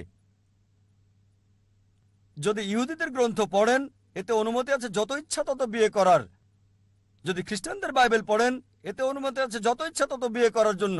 যদি বাইবেল পড়েন, আব্রাহামের 3 জন স্ত্রী ছিল, সলোমনের কতজন স্ত্রী ছিল? তার 700 স্ত্রী ছিল। পরবর্তীতে চার্চ নিষেধাজ্ঞা জারি করলো যে খ্রিস্টান একটা বিয়ে করবে, বাইবেল মানা করেনি। আর ইহুদি সম্প্রদায় একাধিক বিয়ে করত। এটা ছিল 1950 সালে, যখন চিফ রাবি সাইনড পাস করে যে ইহুদিরা একটা বিয়ে করবে। সুতরাং নিষেধ করেছে রাবি, ইহুদি গ্রন্থ না। আর হিন্দু ধর্মগ্রন্থ মতে যত ইচ্ছা বিয়ে করতে পারেন। ইন্ডিয়ান সরকার 1954 সালে একটা আইন পাশ করে যার নাম হিন্দু বিশেষ বিবাহ আইন। হিন্দু বিশেষ বিবাহ আইন বলছে হিন্দুর একটা বিয়ে করতে হবে। এটা ধর্মগ্রন্থ নয়, ভগবদ গীতা নয়, রামায়ণ নয়, মহাভারত নয়, বেদ নয়, এটা হচ্ছে ইন্ডিয়ান পেনাল কোড। ইন্ডিয়ান সরকার একটা আইন পাশ করেছে 1954 সালে যে হিন্দুদের একটা বিয়ে করতে হবে। কিন্তু ইসলামে নারীর অবস্থান নাম জরিপের হিসেব অনুযায়ী, যদি সরকারি পৃষ্ঠা 66-67 পড়েন, বলা হয়েছে মুসলিমরা বহুবিবাহ করে ভারতে কত পার্সেন্ট জানেন? 4.3%। কত? ভারতে 4.3% মুসলিম পুরুষ বহুবিবাহ করে। আর 1951 থেকে 1961 সালের পরিসংখ্যান মতে হিন্দু কত পার্সেন্ট? 5.06% বেশি ভারতীয় মুসলিমদের চেয়ে। আর ভারত সরকার যদি এটা নিষিদ্ধ করেছে ভারতীয় আইন অনুযায়ী, তারপরও ভারতীয় মুসলিমদের চেয়ে বেশি বহুবিবাহ হিন্দুরা করেছে। কেন? চলুন এবার দেখি কোরআন কি বলে। কোরআন বলছে সূরা নিসা অধ্যায় 4 আয়াত 3, তোমাদের পছন্দের মেয়েকে বিয়ে করো 2, 3 বা 4, কিন্তু যদি ন্যায় বিচার করতে না পারো তাহলে একটা। এই কথাটা যে একটা বিয়ে করো কেবল কোরআনে আছে, আর কোনো ধর্মগ্রন্থে নেই। বলা হয়েছে পছন্দের মেয়েকে বিয়ে করতে 2, 3 বা 4, কিন্তু ন্যায় বিচার করতে না পারলে একটা বিয়ে করো। আর কেউ যদি একের অধিক বিয়ে করতে চায়, কোরআনের দেওয়া একটা শর্ত হলো ন্যায় বিচার করা। যদি সমান আচরণ করতে না পারো একটা বিয়ে করতে হবে। এখন কি কারণ, যুক্তিসঙ্গত কারণ একজন ভাবতে পারে কেন ইসলাম পুরুষকে একের অধিক বিবাহ নির্দিষ্ট করেছে? অনেক অমুসলিম মনে করে এটা ফরজ, বাধ্যতামূলক। মুসলিম পুরুষের জন্য একাধিক স্ত্রী থাকা ফরজ। এটা বাধ্যতামূলক নয়, অতিরিক্ত। এটা ফরজ না, এটা বাধ্যতামূলক নয়। আপনি কতজন মুসলিম পুরুষকে চেনেন যাদের একাধিক স্ত্রী আছে? বোন, আপনি কতজনকে চেনেন? কতজনকে আপনি চেনেন? অল্প কয়েক। কতজন? অল্প কয়েকজন। অল্প মানে 1, 2, 3 কয়জন? হ্যাঁ, কমপক্ষে 3 জন। প্রায় 3 জন। ধর্মেন্দ্রের কথা শুনেছেন? হ্যাঁ। তার কজন স্ত্রী ছিল? 2 জন। মুসলিম না অমুসলিম? অমুসলিম। অমুসলিম। আপনার সাবেক মুখ্যমন্ত্রী, ওনার নাম কি? জয়ললিতা। হ্যাঁ। হিন্দু না মুসলিম? হিন্দু না মুসলিম? হিন্দু। হিন্দু। সুন্দর। এরা বিখ্যাত ব্যক্তিত্ব, ঠিক আছে? ইন্ডিয়াতে কয়জন বিখ্যাত ব্যক্তিত্বকে আপনি চেনেন যাদের একের অধিক স্ত্রী? চেনেন এমন 3 জন হতে পারে, ঠিক? হ্যাঁ। হতে পারে তারা আপনার প্রতিবেশী, হতে পারে সহকর্মী। ইন্ডিয়াতে অনেক অমুসলিম আছে যাদের একাধিক স্ত্রী আছে, মুসলিমদের চেয়ে বেশি। চলুন এবার দেখি যুক্তিসঙ্গত কারণ কি, যুক্তি দিয়ে দেখি। স্বাভাবিক অবস্থায় যে কোনো ডাক্তারকে জিজ্ঞেস করলে সে বলবে পুরুষ এবং নারী জন্ম সমান অনুপাতে হয়, ছেলে এবং মেয়ের জন্ম সমান অনুপাতে। কিন্তু যে কোনো ডাক্তার, শিশু বিশেষজ্ঞ, শিশু চিকিৎসক আপনাকে বলবে নারী জাতি, কন্যা সন্তান ছেলে সন্তানের চেয়ে বেশি শক্তিশালী। এ কারণেই কন্যা শিশুর তুলনায় বেশি ছেলে শিশুর মৃত্যুর হার। সুতরাং ছোট সময় থেকেই কন্যা সন্তান ছেলে সন্তানের চেয়ে বেশি হয়। আর জীবনে চলার পথে অনেক মানুষই মারা যায় দুর্ঘটনায়, মদ্যপানের জন্য, যুদ্ধের কারণে। এক্ষেত্রে নারীদের চেয়ে পুরুষের মৃত্যুর হার বেশি। এখন যদি পৃথিবীর দিকে তাকান, দেখা যাবে পুরুষের তুলনায় নারীর সংখ্যা অনেক বেশি। তৃতীয় বিশ্বের কিছু দেশ আছে, যেমন ইন্ডিয়া, যেখানে নারীদের তুলনায় পুরুষের জনসংখ্যা বেশি। আপনি কি জানেন কেন? কারণ হলো মেয়ে ভ্রূণ নষ্ট করা। কন্যা সন্তান হত্যা করা। একটা আর্টিকেল অনুযায়ী একটা প্রোগ্রাম বিবিসিতে দেখাতো, নামটা ছিল লেট হার ডাই, এই নামে প্রোগ্রামটা চলতো। একজন ব্রিটিশ রিপোর্টার এমিলি বেকানন ভারতে আসেন এবং বলেন প্রতি বছর ভারতে 10 লক্ষেরও বেশি ভ্রূণ নষ্ট করা হয় যখন জানা যায় এগুলো কন্যা সন্তান। তিনি আরো বলেন প্রতিদিন 3000-এরও বেশি, গুণ করে দেখেন 1 মিলিয়নের বেশি প্রতি বছর। তামিলনাড়ুর সরকারি হাসপাতালের হিসাব অনুযায়ী এতে বলা হয়েছে 10 জন শিশুর মধ্যে আপনি কি জানেন কতজনকে মেরে ফেলা হয়? 4। আপনি কি এটা জানতেন? তামিলনাড়ু, আপনার এলাকা, আপনার প্রিয় এলাকা, সরকারি হিসেব মতে 10 জন জীবিত কন্যা সন্তানের সরকারি হাসপাতালে 4 জনকে মেরে ফেলা হয়। বিলবোর্ড লাগানো আছে রাজস্থানে, সেখানে লেখা আছে যে 500 রুপি খরচ করুন আর বাঁচান 5 লাখ রুপি। তাহলে এর মানে কি? 500 রুপি খরচ করুন, আল্ট্রাসোনোগ্রাফি করুন, অ্যামনিওসেন্টিসি করুন, কন্যা সন্তান চিহ্নিত করুন আর গর্ভপাত করুন, আর 5 লাখ রুপি বাঁচান। 5 লাখ রুপি। হয়তো লালন পালনে খরচ হবে 2 লাখ রুপি, বাকিটা দিতে হবে যৌতুক। যদি ইন্ডিয়াতে হীনচর্চা বন্ধ করেন, এই প্রিয় দেশে কন্যা সন্তান হত্যা করা বন্ধ করেন, ভ্রূণ নষ্ট করা বন্ধ করেন, তবে ইন্ডিয়াতেও পুরুষ জাতির তুলনায় নারী জাতির সংখ্যা বেশি হবে। পৃথিবীর দিকে তাকিয়ে দেখেন, যদি শুধু নিউ ইয়র্কে দেখেন, পুরুষের তুলনায় 10 লক্ষ মহিলা বেশি। কেবল ইউএসএতে 7.8 মিলিয়ন মহিলা বেশি। ইউকেতে পুরুষের তুলনায় 4 মিলিয়ন মহিলা বেশি। জার্মানিতে পুরুষের তুলনায় 5 মিলিয়ন মহিলা বেশি। রাশিয়াতে পুরুষের চেয়ে 9 মিলিয়ন নারী বেশি। আর ঈশ্বরই জানেন সারা পৃথিবীতে কত মিলিয়ন মহিলা পুরুষের তুলনায় বেশি হবে। বোন, ধরুন আমি আপনার চিন্তার সাথে একমত হলাম, বললেন 1 পুরুষ 1 নারী। বোন, যদি আমি একমত হই আপনার সাথে 1 পুরুষ 1 নারী, আর ধরেন আমার বোন সে আমেরিকায় থাকে, বা আপনার বোন সে আমেরিকায় থাকে, আর ধরেন সবাই পূর্ণ হয়ে গেছে, 1 পুরুষ 1 নারী একেবারে পূর্ণ। তারপরও 7.4 মিলিয়ন নারী যারা জীবনসঙ্গী পাবে না, একজন পুরুষ একজন নারী। তাহলে এখন বিকল্প হচ্ছে 7.8 মিলিয়ন নারীর জন্য এমন একজনকে বিয়ে করতে হবে যার আগে বিয়ে হয়েছে বা জনগণের সম্পদ হবে। হয়তো বলবেন ডক্টর জাকির নায়েক জনগণের সম্পদ, এত কঠিন কথা বললেন। বোন, এটা হচ্ছে সবচেয়ে ভালো শব্দ যেটা আমি বলতে পারি। আমি পাবলিক প্রপার্টির চেয়ে ভালো শব্দ ব্যবহার করতে পারছি না। আমেরিকার হিসাব মতে আপনি জানেন একজন পুরুষ একজন স্ত্রীর সাথে স্থায়ী হওয়ার পূর্বে গড়ে 8 জন ভিন্ন ভিন্ন সেক্স পার্টনার থাকে। এটা কি জানেন আপনি? গড়ে 8 জন। কারো 1 জন থাকতে পারে, কারো 10 জন থাকতে পারে, কারো 20 জন থাকতে পারে। একজনের সাথে স্থায়ী হওয়ার পূর্বে 8 জন। সুতরাং একমাত্র বিকল্প হচ্ছে যদি আমার বোন আমেরিকায় থাকে বা আপনার বোন আমেরিকায় থাকে আর তাকে এই সুযোগ দেওয়া হয়, ধরেন তখন সবাই পূর্ণ হয়ে গেছে, একজন পুরুষ একজন মেয়ে পেয়েছে নিজের জন্য। দুঃখজনকভাবে আমার বোন বা আপনার বোন তাদের একজন এমন হয়ে যায় যারা জীবনসঙ্গী পাচ্ছে না। তাদের জন্য একমাত্র পথ হয় এমন একজনকে বিয়ে করা যার স্ত্রী আছে বা জনগণের সম্পদ। যে কোনো ভদ্র মহিলা প্রথমটাই বেছে নেবেন। বোন, আপনার বোনের জন্য কোনটা চাইবেন? এমন কাউকে বিয়ে করা যার বউ আছে বা জনগণের সম্পদ? আমার বোনের এখনো বিয়ের সময় হয় নাই। যখন বড় হবে তখন যদি আমেরিকায় যায় বা আপনি আমেরিকায় যান, তার পছন্দ। আপনি কোনটা চাইবেন একজন বড় বোন হিসেবে? আপনি চাইবেন জনগণের সম্পদ হোক বা স্ত্রী আছে এমন কাউকে বিয়ে করা এবং সমান অধিকার পাওয়া? ইসলামে যদি দ্বিতীয় স্ত্রী থাকে সমান অধিকার নিশ্চিত করতে হবে। আমেরিকাতে জনগণের সম্পদের কোনো মূল্য নেই, সে অপমানিত, অসম্মানিত। ইসলামে তার সমান অধিকার রয়েছে, সম্মান রয়েছে। ছোট বোনের জন্য কোনটা চাইবেন যখন সে বড় হবে? অনেক সময় সত্য কথা বলা অনেক কঠিন, ঠিক না বোন? বিশেষ করে এমন অনুষ্ঠানে দর্শকের সামনে। আচ্ছা ঠিক আছে, আমি আপনার উত্তর পেয়ে গেছি। Thank you. আপনার নীরবতায় বলে দিচ্ছে। এ কারণেই ইসলামে পুরুষকে একাধিক বিয়ে করার অনুমতি দেয়, নারীকে রক্ষা করার জন্য, তাকে ছোট করার জন্য না।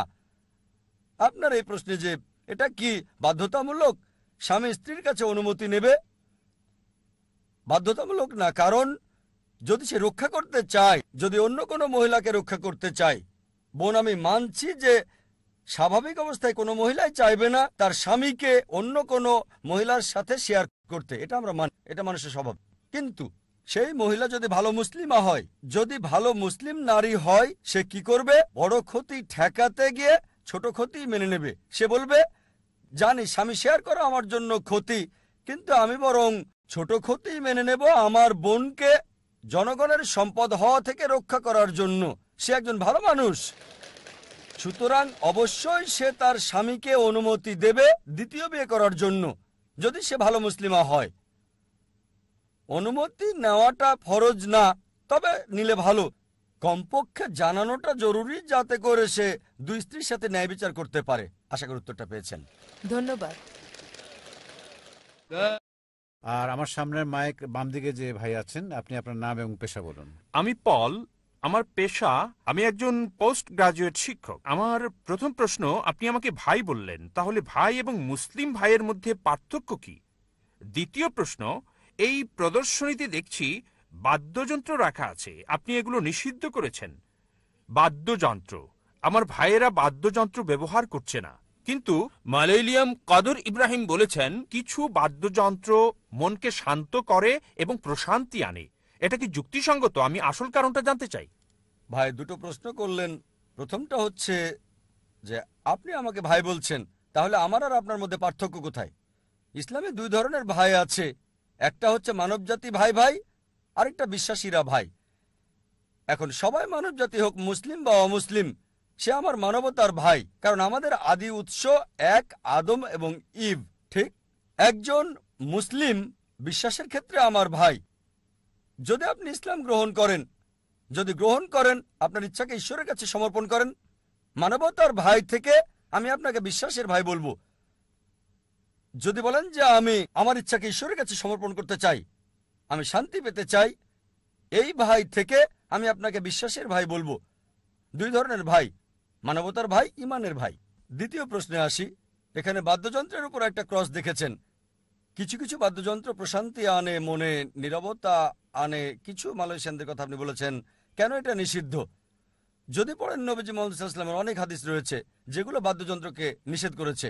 ডাফের অনুমতি দিয়েছেন, একদিকে খোলা ড্রাম, যেটা বাজানো যায় বিয়ে, ঈদ ইত্যাদিতে, কিন্তু অন্য সব বাদ্যযন্ত্রের ব্যাপারে তিনি নিষেধ করেছেন। কারণ হলো যে এই বাদ্যযন্ত্র মানুষকে সর্বশক্তিমান ঈশ্বরের কাছ থেকে দূরে নিয়ে যায়। এখন আমরা দেখি যে যেমন বাদ্যযন্ত্র, গিটার জাতীয় বাঁশি, দেখবেন রক মিউজিকে মানুষ দুলতে থাকে, লোকজন মাতাল হয়ে যায়, কাপড় খুলে ফেলে, নাচতে থাকে। সিনেমার গান শুনবেন, সিনেমার গান দেখবেন এতে মিউজিক রয়েছে, এর কোনো মানেই নাই। 1 2 3 1 2 3 কি 1 2 3 4 5 6 7 8 এভাবে বলতে থাকে। কি বলতে থাকে? তারপর গান শোনা যায়, নায়ক নায়িকাকে বলছে, मैं तुम्हारे लिए चांद तोड़ के लेके आऊंगा, मैं तुम्हारे लिए सितारे तोड़ के लेके आऊंगा। তোমার জন্য চাঁদ এনে দেব, তোমার জন্য তারা এনে দেব। এটা একেবারে অযৌক্তিক। কোন প্রেমিক কি তারা এনে দিতে পারবে? পারবে না। তারপরও বলে কেন? গান। সুতরাং গানের সাথে আপনি মোহে চলে যান।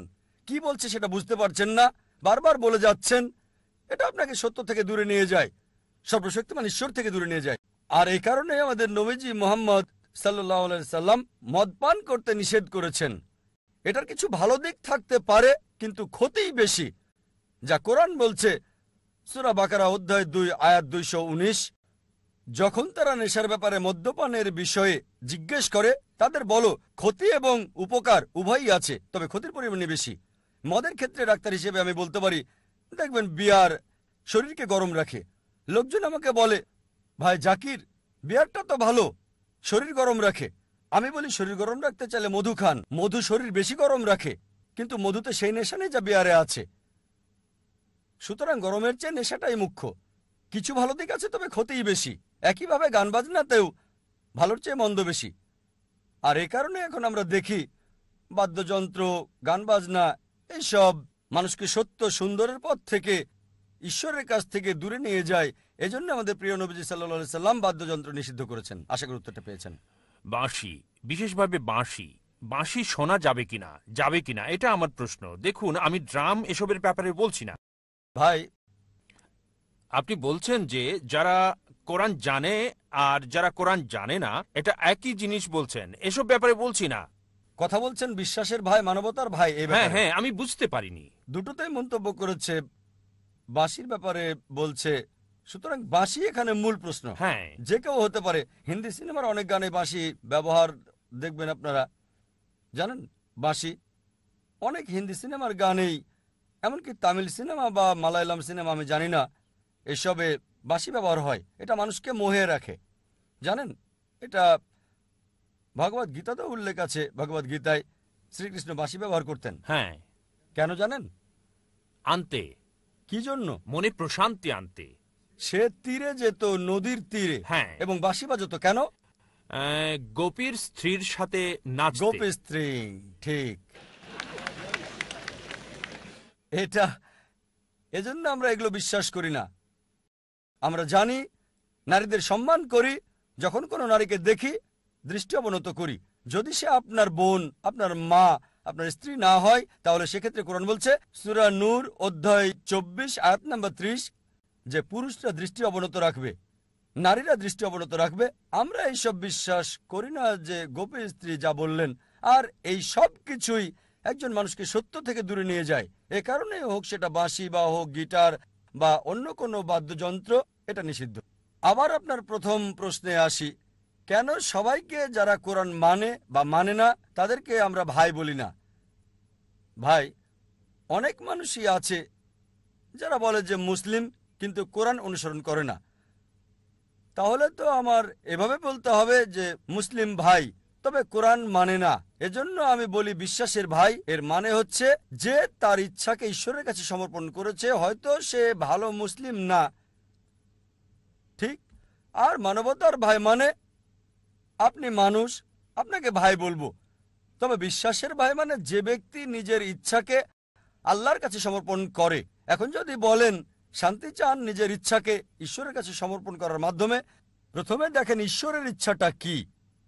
বেদ পড়েন, সর্বশক্তিমান ঈশ্বরের কথা বলা আছে, একজন নবী আসার কথা বলা আছে, তার নাম নবী মোহাম্মদ, শেষ এবং চূড়ান্ত বার্তা কোরআন।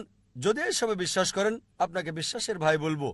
মানবতার ভাইয়ের চেয়ে বিশ্বাসের ভাই আমার কাছে বেশি কাছের। তবে উভয় ভাই। আশা করি উত্তরটা পেয়েছেন। ধন্যবাদ স্যার। বাম দিকের পেছনের মাইক থেকে প্রশ্ন করুন প্লিজ। আমি বিক্রম, আমি একজন বক্তা। এটা আমার বন্ধুর প্রশ্ন হলো যে বকরি ঈদে পশু জবাই করার পিছনে কি বিশেষ কোনো কারণ রয়েছে? এটা কি আল্লাহকে সন্তুষ্ট করে? কোনো বৈজ্ঞানিক কারণ আছে কি, যেমনটা ইসলামের অন্য ইবাদতে আছে, যেমন রোজা? ভাই, আপনি এখানে প্রশ্ন করলেন যে কেন, যুক্তিটা কি প্রাণী বকরি ঈদে জবাই করার, আর এটা কি আল্লাহকে সন্তুষ্ট করে? এর কি কোনো বৈজ্ঞানিক কারণ আছে ইসলামের অন্য বিষয়গুলোর মতো? যেমন ভাই, আল্লাহ বলেন সূরা হজের অধ্যায় 22 আয়াত নম্বর 37, রক্ত মাংস আল্লাহ সুবহানাহু ওয়া তাআলার কাছে যায় না, রক্ত মাংস তার প্রয়োজন নেই, আপনার সৎকর্ম তাকওয়া তার কাছে পৌঁছে। তাই আমরা প্রাণী জবাই করি রক্ত মাংসের জন্য নয়, আল্লাহর উদ্দেশ্যে। অন্যান্য ধর্মেও এমনই হয়। অন্য ধর্মে ছাগল জবাই করে ঈশ্বরের জন্য আর মূর্তির সামনে রাখা হয়। হয়তো কেউ এগুলো খাবে, ধর্মগুরু বা অন্য কেউ, কিন্তু এটাকে রেখে আসেন মূর্তির সামনে ঈশ্বরের জন্য। কোরআন বলছে সূরা আনাম অধ্যায় 6 আয়াত নম্বর 14, আল্লাহ সুবহানাহু ওয়া তাআলা তিনি সবাইকে খাওয়ান, তার খাবারের প্রয়োজন নাই। তাই যখন আমরা প্রাণী জবাই করি, মনে করি না যে রক্ত মাংস আল্লাহর কাছে যায়। এটার কারণ নবী ইব্রাহিম আলাইহিস সালামের ঘটনা স্মরণ করা। যখন সর্বশক্তিমান ঈশ্বর নবী ইব্রাহিম আলাইহিস সালামকে বললেন যে ঈশ্বরের পর পৃথিবীতে সবচেয়ে তোমার প্রিয় জিনিস কি, তিনি বললেন আমার সন্তান। সর্বশক্তিমান ঈশ্বর তখন বললেন যে সবচেয়ে প্রিয় জিনিসটা তুমি কি আমাকে উৎসর্গ করতে পারবে? আর নবী ইব্রাহিম আলাইহিস সালাম এই নির্দেশ শুনলেন। তখন ছেলে তিনি বললেন ইসমাইল আলাইহিস সালাম যে বাবা আপনি চোখ বেঁধে নেন, কেননা আমাকে ভালোবাসেন, আমাকে দেখলে দায়িত্বটা পালন নাও হতে পারে যা ঈশ্বর চান। এইভাবে এই ঘটনা চলে আসছে। যখন তিনি সন্তানকে জবাই করতে গেলেন, সন্তানের স্থলে একটি ভেড়া দেওয়া হলো, একটা ছাগল দেওয়া হলো। সেটাকে স্মরণ করতেই আমরা বকরিদ উদযাপন করে থাকি। যখন আমরা প্রাণী জবাই করি তখন এটা দিয়ে পৃথিবীকে জানাই মানুষের উৎসর্গ সর্বশক্তিমান ঈশ্বরের দরকার নাই। তিনি নবী ইব্রাহিম আলাইহিসসালামকে পরীক্ষা করছিলেন।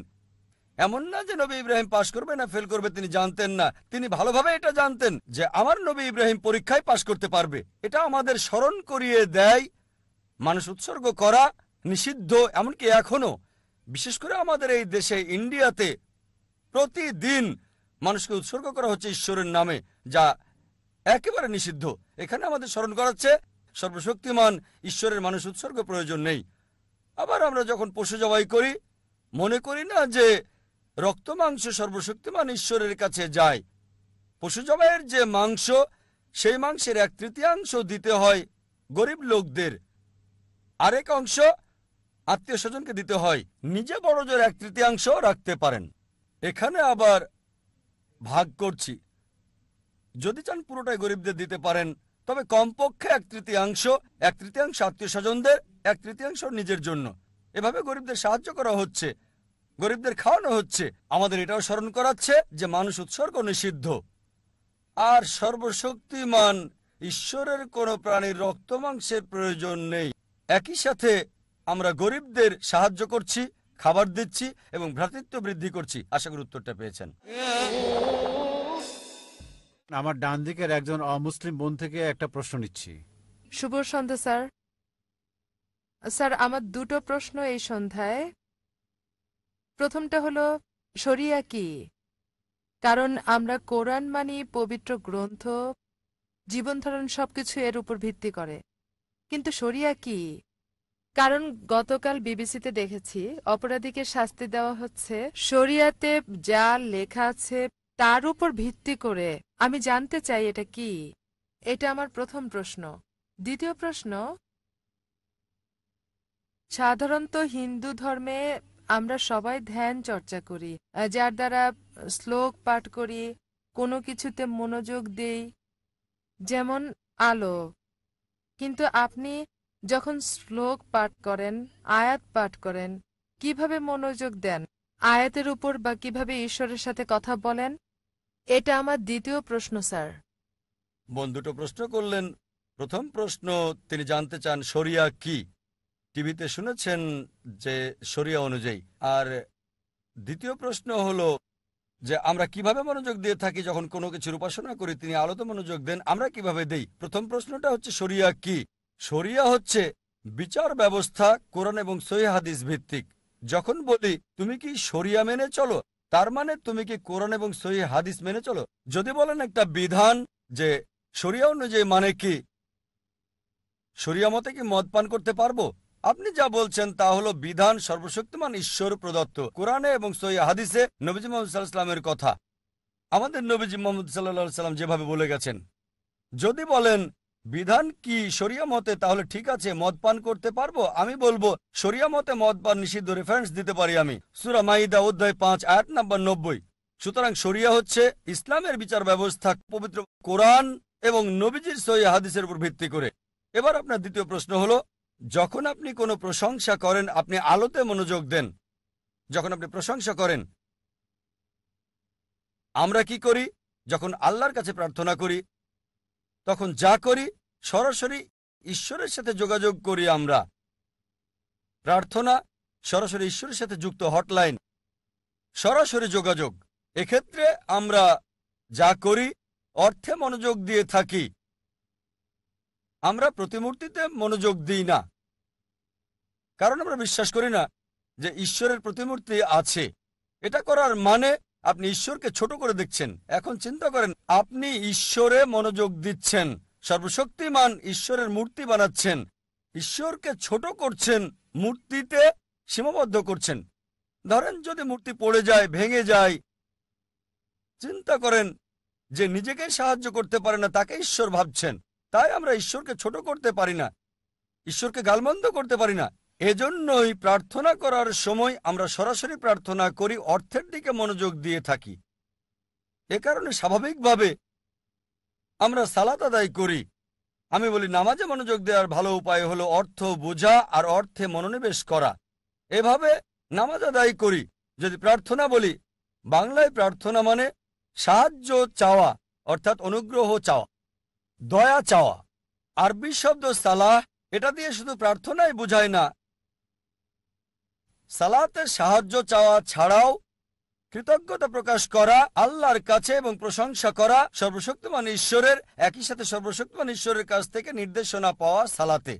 যেমন ধরেন সালাত আদায়ের সময় সালাতের ইমাম সূরা ফাতিহা পড়ার পর পড়তে পারেন সূরা মাইদা অধ্যায় 5 আয়াত 90 বলছে, ইয়া আইয়ুহাল্লাযীনা আমানু, হে ঈমানদারেরা, ইন্নামাল খামরু ওয়াল মাইসিরু, নিশ্চয়ই মদ এবং জুয়া, ওয়াল আনযাবু ওয়াল আসলামু, মূর্তি পূজার বেদী, ভাগ্য নির্ধারণী তীর, রিজসুম মিন আমালি শাইতান, এই সব শয়তানের কাজ, ফাজতানিবু লাকুম তুফলিহুন। এগুলো থেকে বিরত থাকো যাতে সফল হতে পারো। এখানে কৃতজ্ঞতা প্রকাশ ছাড়াও, সাহায্য চাওয়া ছাড়াও আমরা নির্দেশনা পাচ্ছি, মদ পান করো না, জুয়া খেলো না, ভবিষ্যৎবাণী করবে না, মূর্তি পূজা করবে না। সালাতে আমরা পথ নির্দেশ পাচ্ছি আল্লাহ সুবহানাহু ওয়া তাআলার কাছ থেকে। এজন্য আমি বলি যে সালাহ একটি পন্থা ঈমানের প্রতি অনুশীলনের।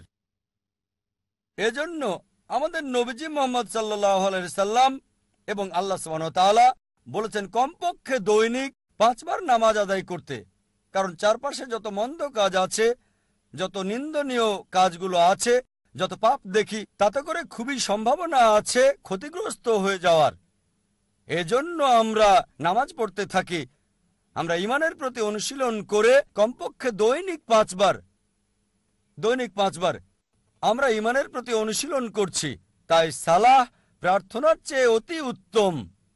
প্রার্থনা মানে সাহায্য চাওয়া ছাড়াও আমরা কৃতজ্ঞতা জানাই, ঈশ্বরের কাছ থেকে পথনির্দেশ পাচ্ছি যাতে করে সফল কাম হতে পারি। আপনি শরিয়া অনুসরণ করতে পারেন, সর্বশক্তিমান ঈশ্বরের কাছে নিজের ইচ্ছাকে সমর্পণ করতে পারেন। আশা করি উত্তরটা পেয়েছেন। ধন্যবাদ স্যার। এখন প্রশ্ন করুন বাম দিক থেকে। আমি নন্দগোপাল, পেশায় সাংবাদিক। আমার প্রশ্ন হল, অধিকাংশ ধর্মে ঈশ্বরের ধারণা আর সাদৃশ্য ইত্যাদি খোঁজার পরেও কেন কোনো শান্তি আসছে না? কেন পারস্পরিক সহনশীলতা আসছে না এসব ধর্মগুলোর মধ্যে? কিভাবে এসব বন্ধ করা যায়? স্বাভাবিকভাবে সহজ মনে হলেও আসলে কিন্তু কঠিন। কিন্তু আপনি একটা দৃষ্টিকোণ থেকে বলতে পারেন কিভাবে এটা থামানো যায় ব্যক্তি পর্যায়ে? ভাই খুব সুন্দর প্রশ্ন করলেন। এত মিল, এত সাদৃশ্য, এত একত্ব থাকা সত্ত্বেও পৃথিবীর বিভিন্ন ধর্মগুলোর মধ্যে কেন এত শত্রুতা? আমার মতে এক কথায় এটার জন্য দায়ী হচ্ছে ধর্মীয় নেতারা। এজন্য আমি বলি, যদি আপনার ধর্মকে জানতে চান, আপনার ধর্মগ্রন্থে আপনি ফিরে যান। কিন্তু দুঃখজনক হলো ধর্মপুত্ররা নিজেদের প্রভাবকে ধরে রাখতে চায়। তারা সাধারণ মানুষকে ধর্মগ্রন্থ থেকে দূরে রাখতে চায়, কারণ জনগণ ধর্মগ্রন্থ পড়ে যদি সরাসরি অনুসরণ করে তাহলে তাদের কাছে কে যাবে? তাই সবচেয়ে ভালো উপায় ধর্মগ্রন্থে ফিরে যান, বোঝার চেষ্টা করেন এবং অনুসরণ করেন।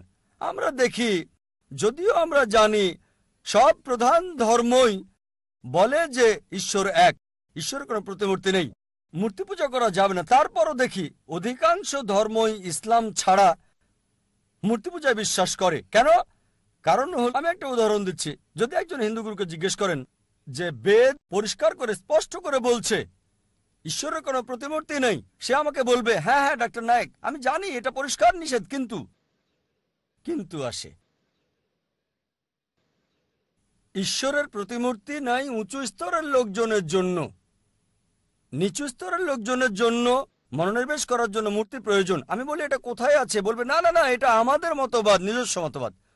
ধর্মীয় গুরুরা নিজস্ব মতবাদ নিয়ে আসে আর বলে মনোনিবেশ করার জন্য মূর্তি দরকার।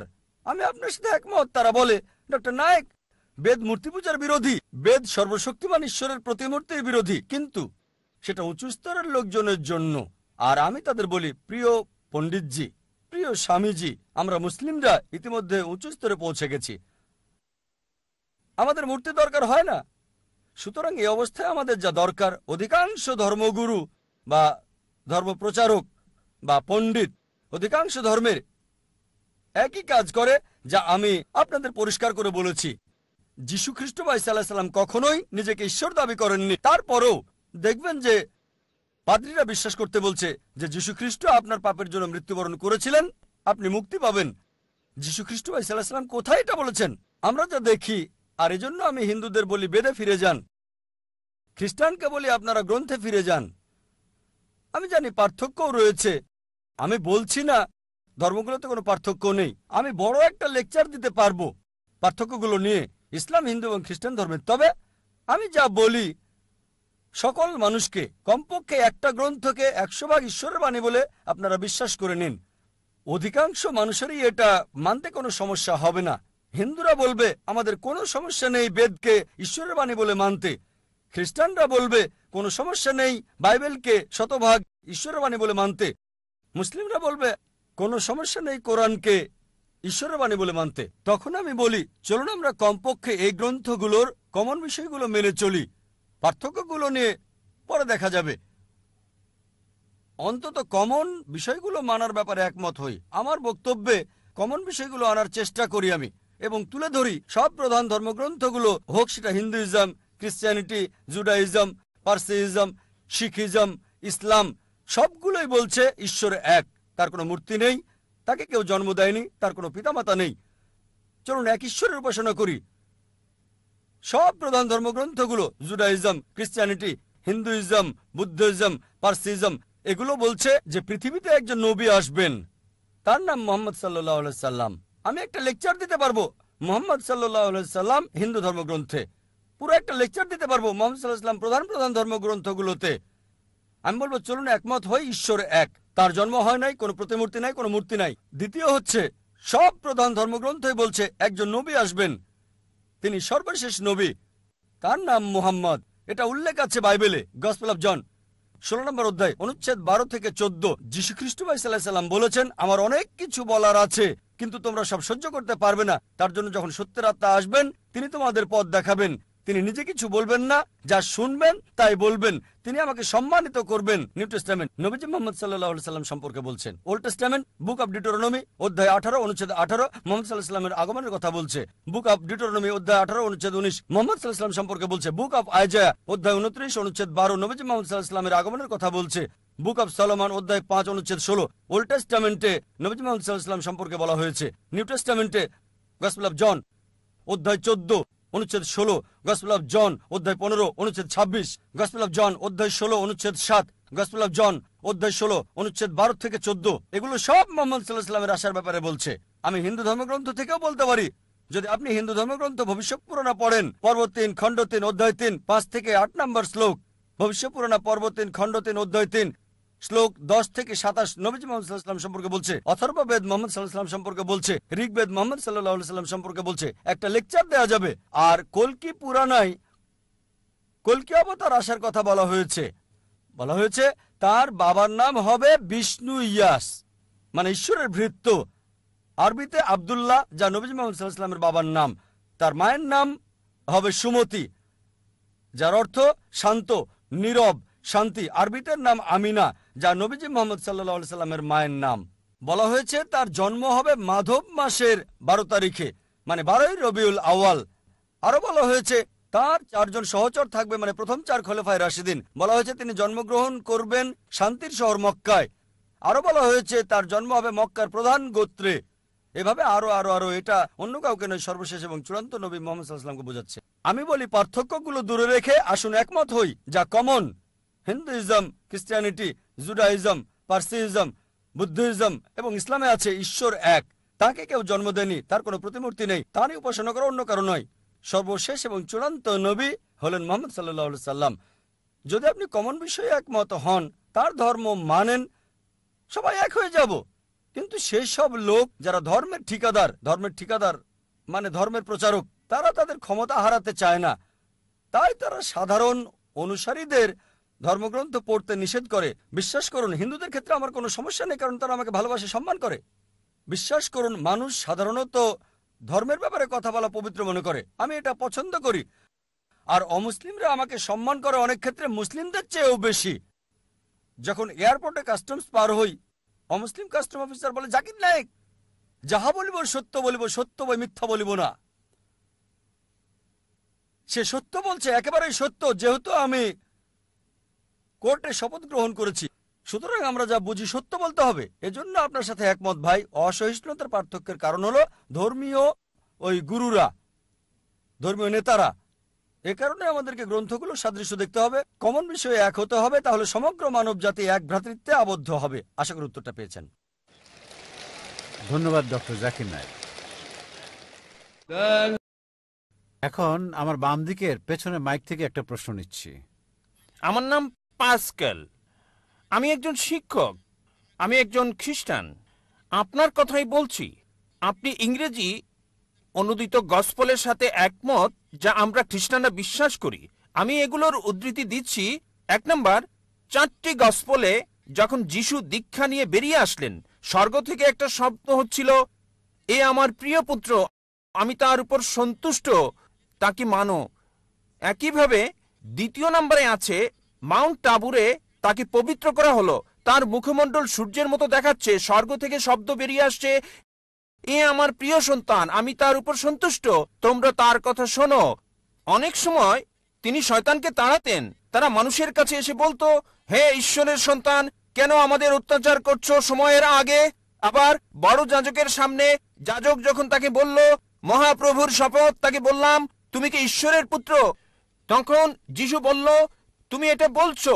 আর যাজক 5 নম্বর অনুচ্ছেদ বলছে, প্রধান যাজক যখন তারা যিশুকে অভিযুক্ত করলো, পিলোটের সামনে বলল, এই লোকটি বলছে সে ঈশ্বরের পুত্র, ধর্মমতে সে অভিশপ্ত, আর আমরা তাকে ক্রুশবিদ্ধ করতে চাই। পিলোট এটা জানতেন না, সেজন্য তারা যিশুকে ক্রুশে চড়াতে চাইলেন। তাহলে সে নিজেকে ঈশ্বরের পুত্র দাবি করেছিল, যদিও সে সরাসরি বলেনি আমি ঈশ্বরের পুত্র, পরোক্ষভাবে বলেছে। ধরুন আপনি ডাক্তার জাকির নায়েক, আপনি এমবিবিএস ডাক্তার, আর আপনি বললেন, হ্যাঁ ভাই আপনি বলেছেন, এর মানে এই নয় আপনি নিজে বলেছেন আমি ডাক্তার জাকির নায়েক, এমবিবিএস। একইভাবে যদিও যিশু নিজে বলেননি আমি ঈশ্বরের পুত্র, তিনি সম্মতি দিয়েছেন, সম্ভবত ভদ্রতার খাতিরে তিনি বলেননি আমি ঈশ্বরের পুত্র। আবার আরেকটি উদাহরণ। ভাই আপনার প্রশ্ন ইতিমধ্যে 5টা অনুচ্ছেদের উদ্ধৃতি দিয়েছেন, কোনটারই রেফারেন্স বলেননি। না না, আমি এটার জন্য প্রস্তুত না, তাই আর বলছি না। আমি রেফারেন্সটা বলে দেবো, কোনো সমস্যা নেই, আমি রেফারেন্সটা বলে দেবো, আপনাকে সাহায্য করবো ভাই, আমি আপনাকে সাহায্য করতে চাই ভাই, কোনো সমস্যা নেই। আপনার প্রশ্নটা কি? আপনি কি এই 5টা অনুচ্ছেদ বলে বোঝাতে যাচ্ছেন যিশু ঈশ্বর দাবি করেছিলেন? হ্যাঁ। ঠিক আছে, আমি উত্তর দিচ্ছি। আমার চ্যালেঞ্জ ছিল একটা মাত্র স্পষ্ট বক্তব্য বের করে দেখান পুরো বাইবেল থেকে, যেখানে যীশু খ্রিস্ট ভাই সাল্লাল্লাহু আলাইহি ওয়াসাল্লাম নিজে বলেছেন আমি ঈশ্বর, অথবা বলেছেন আমার উপাসনা করো, আমি খ্রিস্টান ধর্ম গ্রহণ করতে প্রস্তুত। একটা মাত্র বক্তব্য দেখাতে পারেন নাই স্পষ্টভাবে বলা সম্পূর্ণ বাইবেল থেকে, যেখানে যীশু খ্রিস্ট ভাই সাল্লাল্লাহু আলাইহি ওয়াসাল্লাম নিজে বলেছেন আমি ঈশ্বর অথবা আমার উপাসনা করো। এখানেই বাইবেল আছে। আর এটা কিং জেমস ভার্সন। যেহেতু আপনি একজন শিক্ষক, আপনি প্যাস্টরও হতে পারেন। আপনি কি প্যাস্টর? না না না, আমি একজন শিক্ষক। আমি খ্রিস্টান ধর্মের একজন প্রকৃত বিশ্বাসী। আছে। রেড লেটার নামে এক ধরনের বাইবেল আছে, যেখানে যিশুর কথাগুলো লাল করা আছে। আপনি 5টি বিষয় উল্লেখ করেছেন, আর এগুলোকে 2 ভাগে ভাগ করা যায়। প্রথম আপনি এলোমেলো উদ্ধৃতি দিলেন আর সঠিকভাবে উদ্ধৃতি দিলেন না। যা বলতে চেয়েছেন সেটা আছে গসপেল অফ জন 3 নম্বর অধ্যায় অনুচ্ছেদ 16 বলা আছে, ঈশ্বর পৃথিবীকে এত ভালোবাসলেন একমাত্র ঔরসজাত সন্তানকে দিয়ে দিলেন, তোমাদের কেউ যদি তাকে বিশ্বাস করে তার মৃত্যু হবে না, চিরস্থায়ী জীবন পাবে। এটা 4 গসপেলেই নাই, এটা আছে গসপেল অফ জন 3 নম্বর অধ্যায় অনুচ্ছেদ 16। এগুলো লিখে রাখেন, পরে চেক করে দেখবেন। গসপেল অফ জন 3 নম্বর অধ্যায় অনুচ্ছেদ 16। ঈশ্বর পৃথিবীকে এত ভালোবাসলেন যে নিজের সন্তানকে উৎসর্গ করলেন, যে কেউ তার উপর বিশ্বাস করবে সে মরবে না, চিরস্থায়ী জীবন পাবে। আবার আপনি উদ্ধৃতি দিলেন 5ম বার শেষ দিকে যে যীশুখ্রিস্ট বলেছেন তিনি ছিলেন ঈশ্বরের সন্তান।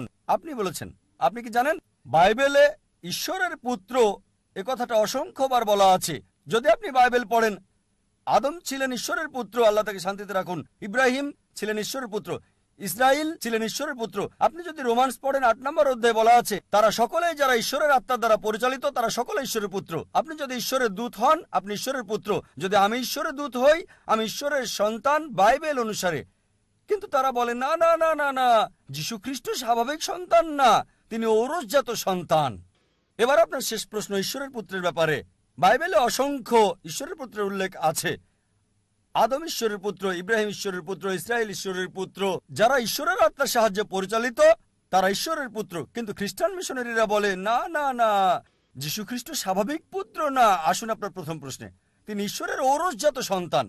তারপর তারা বলে যা আপনি বলেননি, আমি আপনাকে সাহায্য করছি। গসপেল অফ জন 3 নম্বর অধ্যায় অনুচ্ছেদ 16, ঈশ্বরের পৃথিবীকে এত ভালোবাসলেন যে নিজের সন্তানকে উৎসর্গ করলেন। যে কেউ তাকে বিশ্বাস করবে সে মরবে না, চিরস্থায়ী জীবন পাবে। ভাই, আপনি কি বিগটন শব্দের অর্থ জানেন? বিগটন শব্দের অর্থটা কি? না, বিগটন শব্দটার অর্থ কি? বিগটেন মানে এটা না যা আপনি বুঝেছেন। এটা মানে আমি এটা আপনাকে হতে পারে জিজ্ঞেস না। করছি বিগটন শব্দটার অর্থ কি? হ্যাঁ, আমি জানি। বিগটন শব্দের অর্থ কি? বিগটেন শব্দের দুটো অর্থ রয়েছে। যখন মানবজাতির বিষয়ে বলেন সে বিগটেন, মানে তার রক্তমাংসের পুত্র। যখন ঈশ্বর বিগটেন বলেন তার মানে এটা কাউকে বোঝায় না, তাকে জন্ম দেয়া। এর মানে হলো গভীর সম্পর্ক পিতা এবং পুত্রের মাঝে। এটা যদি বলেন পুত্র, আমি বলি ধরেন কেউ এখানে আসলো আর আমি বললাম হে আমার পুত্র, সে কিছু মনে করবে না, কারণ তার অল্প বয়স। যদি আমি বলি যে পুত্র এখানে আসো, সে আসবে। যদি বলি বিগটন সন্তান এখানে আসো, সে আমার গালে চড় মারতে পারে। এই অভিযোগ করে যে নাউজুবিল্লাহ আমার দৈহিক সম্পর্ক তার মার সাথে। ঠিক, যদি একটা ছোট বালককে বলি বিগটন সন্তান, বা একটা যুবককে হতে পারে 23 বছরের, আমি 40-এরও বেশি, যদি বলি বিগটন সন্তান এখানে আসো, সে হয়তো আমার গালে চড় মারতে পারে। কেন? বিগটন মানে ঈশ্বরের দ্বারা সায়ার, সায়ার মানে নিম্নজাতের প্রাণীর যৌন ক্রিয়া সম্পর্কিত। আর এ কারণে যদি আপনি রিভাইজড স্ট্যান্ডার্ড ভার্সন বাইবেলটা পড়েন, সংস্করণ করেছে 32 জন উচ্চ পদস্থ খ্রিস্টান পণ্ডিত, যাদের সমর্থন করেছে 50টি খ্রিস্টান চার্চ। তারা বলেছে বিগটন শব্দটি গসপেল অফ জন অধ্যায় 3 অনুচ্ছেদ 16 হচ্ছে অসার কথা, একটা মিশ্রণ, একটা প্রতারণা, এবং তারা এটাকে বাইবেল থেকে বাদ দিয়েছে। আপনি কি জানেন? যদি রিভাইজড স্ট্যান্ডার্ড ভার্সন বাইবেল পড়েন, যেটা সবচেয়ে বেশি বিকৃত, সংস্করণ করেছে 32 জন উচ্চ পদস্থ খ্রিস্টান বিশেষজ্ঞ, যাদেরকে সহায়তা করেছে 50টি বিভিন্ন খ্রিস্টান মিশনারি। তারা বলেছে এই বিগটন শব্দটি হচ্ছে অসার কথা, একটা মিশ্রণ, একটা প্রতারণা, এজন্য এই বিগটন শব্দটা তারা বাদ দিয়েছে। সুতরাং যদি বলেন পুত্র, তবে ঈশ্বরের পুত্র আছে বাইবেলে অসংখ্য। সুতরাং আপনার প্রথম এবং শেষ প্রশ্নের উত্তর আমি দিয়েছি। এবার আসুন আপনার দ্বিতীয় এবং তৃতীয় প্রশ্নে। বলেছেন তিনি শয়তানকে তাড়ান, পুরো উদ্ধৃতি দেন। আপনি পুরো বাক্যটা বলেননি, আমি আমার লেকচারে বলেছি। গসপেল অফ ম্যাথিউ অনুযায়ী অধ্যায় 12 28 নম্বর অনুচ্ছেদ, তিনি বলেছেন আমি শয়তানকে তাড়িয়ে দিই ঈশ্বরের আত্মার সাহায্যে। গসপেল অফ লুক অধ্যায় 11 অনুচ্ছেদ 20, আমি শয়তানকে তাড়াই ঈশ্বরের আঙুলের সাহায্যে। এখানে বলছে না যে তিনি একা করেন, তিনি এটা করেন ঈশ্বরের সাহায্যে। এর মানে এই নয় যে তিনি ঈশ্বর। এই সবগুলো অনুচ্ছেদ যা আপনি বলছেন স্পষ্ট করে বলছে যে তিনি হচ্ছেন ঈশ্বরের দূত, তিনি নিজে ঈশ্বর ছিলেন না। এ কারণেই আমি চ্যালেঞ্জ করেছি আপনি পুরো বাইবেলে একটা মাত্র অনুচ্ছেদ দেখান যেখানে স্পষ্ট করে বলা যীশু খ্রিস্ট বা ঈসা আলাইহিস সালাম নিজে বলেছেন যে আমি ঈশ্বর, বা তিনি বলেছেন আমার উপাসনা করো, আমি খ্রিস্টান ধর্ম গ্রহণ করতে প্রস্তুত আছি। যীশু কোথাও কখনো বলেননি যে শুধু যদি আমি বলি পুত্র এখানে আসো, এর মানে এই নয় যে আমার ঔরসজাত সন্তান। ঠিক একইভাবে যদি আপনি আমাকে বলেন যে আমি আপনাকে ডাক্তার জাকির নায়েক বলে ডাকবো, ঠিক, আর যদি আমি আপত্তি না করি যে না এটা সঠিক হতে পারে, ভুলও হতে পারে, লোকজন বলে ডাক্তার জাকির নায়েক একজন বিশেষজ্ঞ, আমি নিজেকে মনে করি না বিশেষজ্ঞ, আমি একজন জ্ঞানের ছাত্র হিসেবে নিজেকে চিন্তা করি। সুতরাং লোকজন আমাকে যদি বিশেষজ্ঞ বলে আর আমি নীরব থাকি, তার মানে এই নয় যে আমি গ্রহণ করছি। তারা আমাকে বিশেষজ্ঞ হিসেবে বিবেচনা করে, আমি নিজেকে বিবেচনা করি না। সবসময় নিজেকে জ্ঞানের একজন ছাত্র হিসেবে উল্লেখ করে থাকি, তালবে ইলম। সুতরাং আপনি বাইবেল থেকে যা উদ্ধৃতি করেছেন, বাইবেলের যেখান থেকে করেন রেড লেটার হতে হবে। রেড লেটার মানে যীশু খ্রিস্ট বা ঈসা আলাইহিস সালামের কথা। একটা মাত্র বক্তব্য দেখান, স্পষ্ট অনুচ্ছেদ, পরিষ্কার করে বলা পুরো বাইবেল থেকে যেখানে যীশু খ্রিস্ট বা ঈসা আলাইহিস সালাম নিজে বলেছেন যে আমি ঈশ্বর, বা আমার উপাসনা করো, আমি খ্রিস্টান ধর্ম গ্রহণ করতে প্রস্তুত।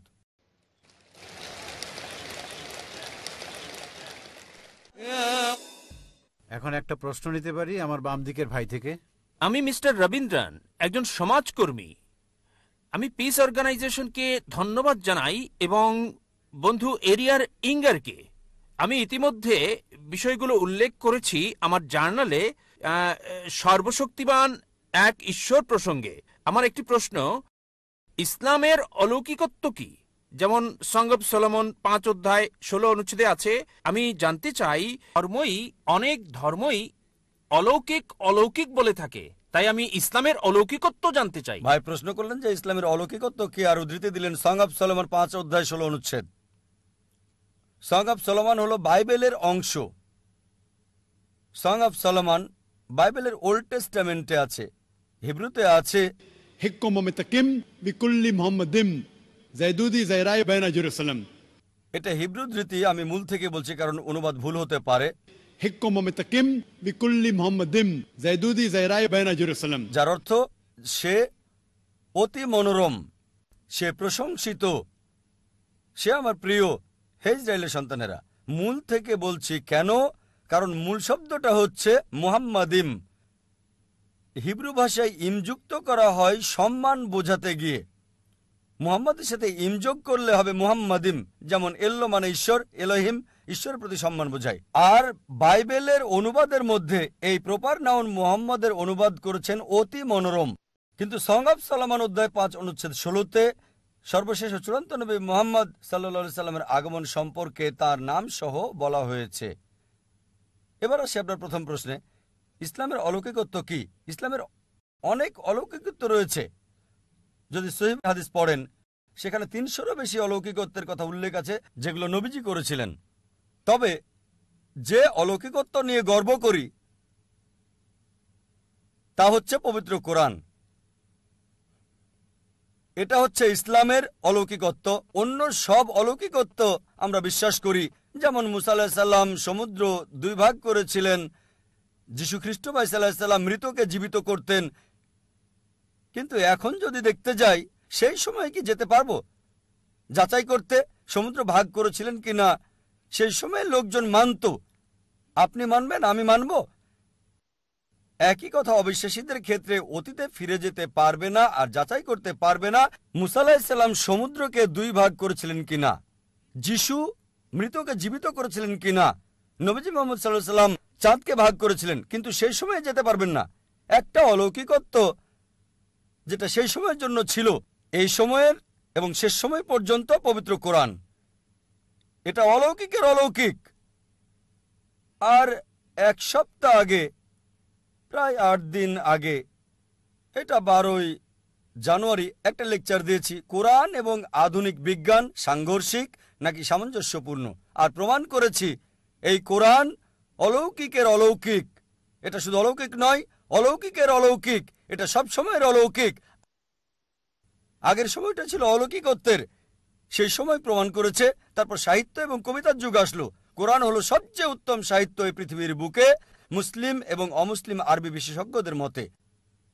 এখন যদি কোনো ধর্মগ্রন্থ কাব্যিক ভাষায় বলে পৃথিবী সমতল, বিশ্বাস করবেন?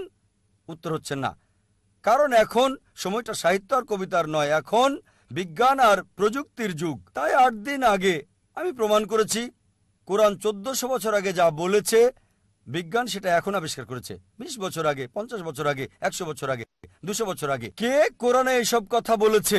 সর্বশক্তিমান ঈশ্বর ছাড়া কেউ না।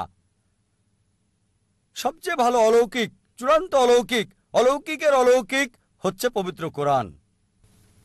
সবশেষে আমরা আরেকটি প্রশ্ন নেব, যদি এখানে কোনো অমুসলিম বোন না থাকে, ওদিকে অমুসলিম ভাই অপেক্ষা করছে।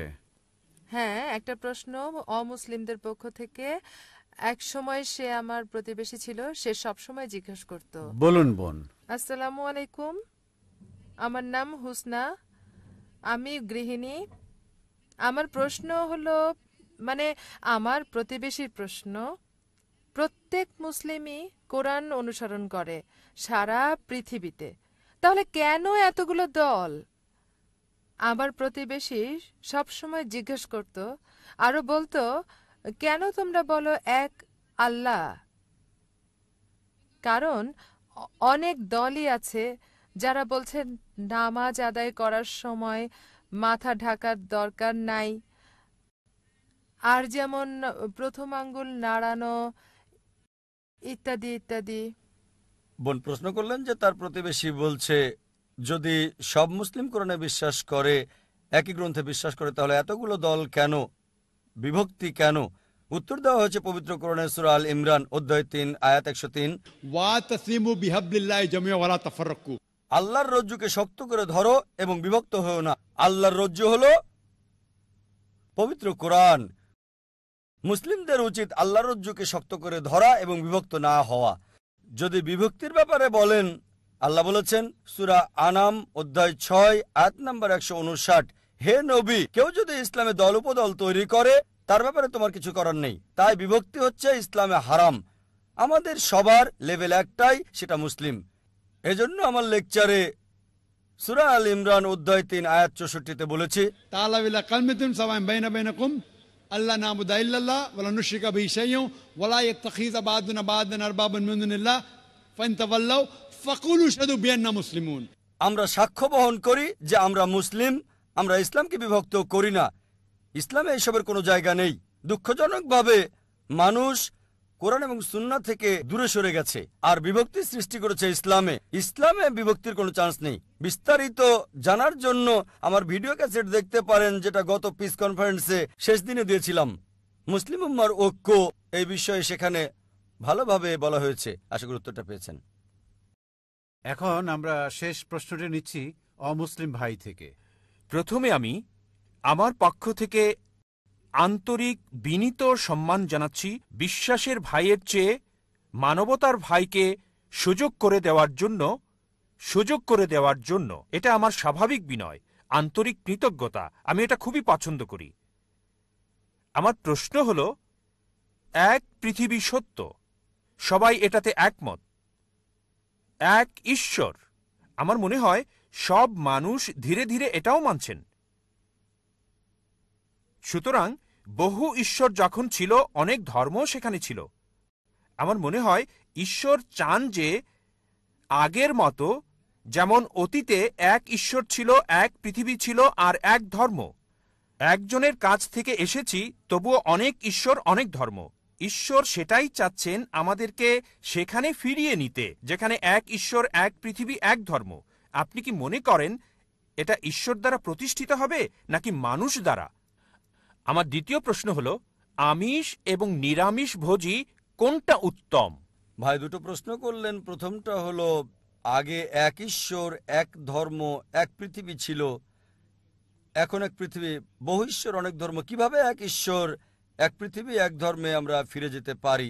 এটা আরও এমন পিস এক্সিবিশন, এমন আরও কাজ, এমন আরও আলোচনার মাধ্যমে এটা হতে পারে। প্রধান ধর্মগুলোতে ঈশ্বরের ধারণা। আর আমাদের শুধু এরকম আলোচনা করলেই হবে না, আলোচনার পর মানুষকে এটা বাস্তবায়ন করতে হবে। আপনার কাছে আমার অনুরোধ ভাই, এটা বাস্তবায়ন করুন যে ঈশ্বর এক, ধর্ম একটাই। ঈশ্বর কেবল একজনই, তাকে কেউ জন্ম দেয়নি, তার কোনো প্রতিমূর্তি নেই। এই এক ধর্ম, সর্বশক্তিমান ঈশ্বরের কাছে নিজের ইচ্ছাকে সমর্পণ করার এই ধর্ম গ্রহণ করুন। এই ধর্ম গ্রহণ করেন। যদি মানেন ঈশ্বর একজন, তার কোনো প্রতিমূর্তি নেই, কেউ তাকে জন্ম দেয়নি, তিনি স্বয়ংসম্পূর্ণ, তাহলে আমরা সবাই এক হতে পারবো। অন্যথায় শুধু আলোচনা করলেই হবে না, মানুষকে সত্য গ্রহণ করতে হবে, এর বাস্তবায়ন করতে হবে। তাই আমার অনুরোধ ভাই, আপনি শান্তি এবং সর্বশক্তিমান ঈশ্বরের একত্বের এই ধর্ম গ্রহণ করুন, নিজের ইচ্ছাকে সর্বশক্তিমান ঈশ্বরের কাছে সমর্পণ করুন। আপনার দ্বিতীয় প্রশ্নে আসি, কে উত্তম, একজন আমিষভোজী নাকি নিরামিষভোজী? আমি বলবো এটা কোনো পার্থক্য তৈরি করে না একজন আমিষভোজী না নিরামিষভোজী। যে ব্যক্তি ঈশ্বরের ইচ্ছা গ্রহণ করে সেই হচ্ছে উত্তম মানুষ, হোক সে আমিষভোজী বা নিরামিষভোজী। ইসলামে এটা জরুরি না যে কাউকে নিরামিষভোজী হতেই হবে। আমার বিতর্ক আলোচনায় বলেছি, আমিষভোজী হয়ে একজন ভালো মুসলিম হতে পারে, নিরামিষভোজী হওয়া ইসলামে জরুরি না। আর কেন একজন মানুষের আমিষভোজী হওয়া উচিত এ বিষয়ে একটা লেকচার দিয়েছি। একটা বিতর্ক করেছে একজন জৈনের সাথে, বিষয় ছিল আমিষ জাতীয় খাবার অনুমোদিত নাকি নিষিদ্ধ। এখন আপনার প্রশ্নে আসি যে কে উত্তম। কোরআন বলছে, যার রয়েছে তাকওয়া। সূরা হুজরাত অধ্যায় 49 আয়াত 13 বলছে, ইয়া আইয়ুহান নাসু ইন্না খালাকনাকুম মিন যাকারিন ওয়া উনসা ওয়া জাআলনাকুম شعوبا وقبائل لتعارفوا إن أكرمكم عند الله يتقاكم إن الله عليم خبير। হে মানুষ, আমি তোমাদের সৃষ্টি করেছি একজোড়া নারী এবং পুরুষ থেকে এবং জাতীয় গোত্রে বিভক্ত করেছি যাতে একে অন্যকে তোমরা চিনতে পারো, একে অন্যকে নিন্দা করবে না। সর্বশক্তিমান ঈশ্বরের কাছে সেই ব্যক্তি সম্মানিত যার রয়েছে তাকওয়া। সুতরাং একমাত্র পথ হচ্ছে উত্তম হওয়ার, যার রয়েছে তাকওয়া, আত্মসমর্পণ, আল্লাহ তাআলার ভয়। অন্যথায় আমিষ খেলেও যতক্ষণ সর্বশক্তিমান ঈশ্বরের নির্দেশের মধ্যে থাকবেন আপনার পাপ হবে না। আমি প্রমাণ করব হিন্দু গ্রন্থ থেকে, খ্রিস্টানদের বাইবেল থেকে, পাশাপাশি কোরআন থেকে। সুতরাং মূল কথা হচ্ছে সেই উত্তম যার রয়েছে তাকওয়া, যার ভয় আছে, খোদাভীরুতা আছে। আশা করি উত্তরটা পেয়েছেন। ওয়া আখিরি দাওয়ানা আলহামদুলিল্লাহি রাব্বিল আলামিন। ধন্যবাদ সবাইকে। সুন্দর দর্শক সমাগম হয়েছে এই চেন্নাইয়ে। ধন্যবাদ সবাইকে। আল্লাহ তাআলা আমাদেরকে উত্তম প্রতিদান দিন। আমার প্রিয় ভাই বোনেরা, আমি আল্লাহ সুবহানাহু ওয়া তাআলাকে ধন্যবাদ জানাই এই সুন্দর সুযোগ দেওয়ার জন্য। এই সুযোগ সবার ক্ষেত্রে আসে না। সবাই স্বীকার করবে যে আমরা যারা সবাই এই এক্সিবিশনে এসেছি কিছুটা হলেও উপকৃত হয়েছি, এবং শত শত হাজার হাজার দর্শক যারা সরাসরি টেলিভিশন দেখছে। আবারও ধন্যবাদ চেন্নাইকে, এবং ধন্যবাদ ভাই বোনদের আমাদের সাথে থাকার জন্য। জাযাকাল্লাহু খায়র। আসসালামু আলাইকুম ওয়া রাহমাতুল্লাহি ওয়া বারাকাতুহু। দাহামাতনাল কুরুব আগরাকাতনাল উয়ুব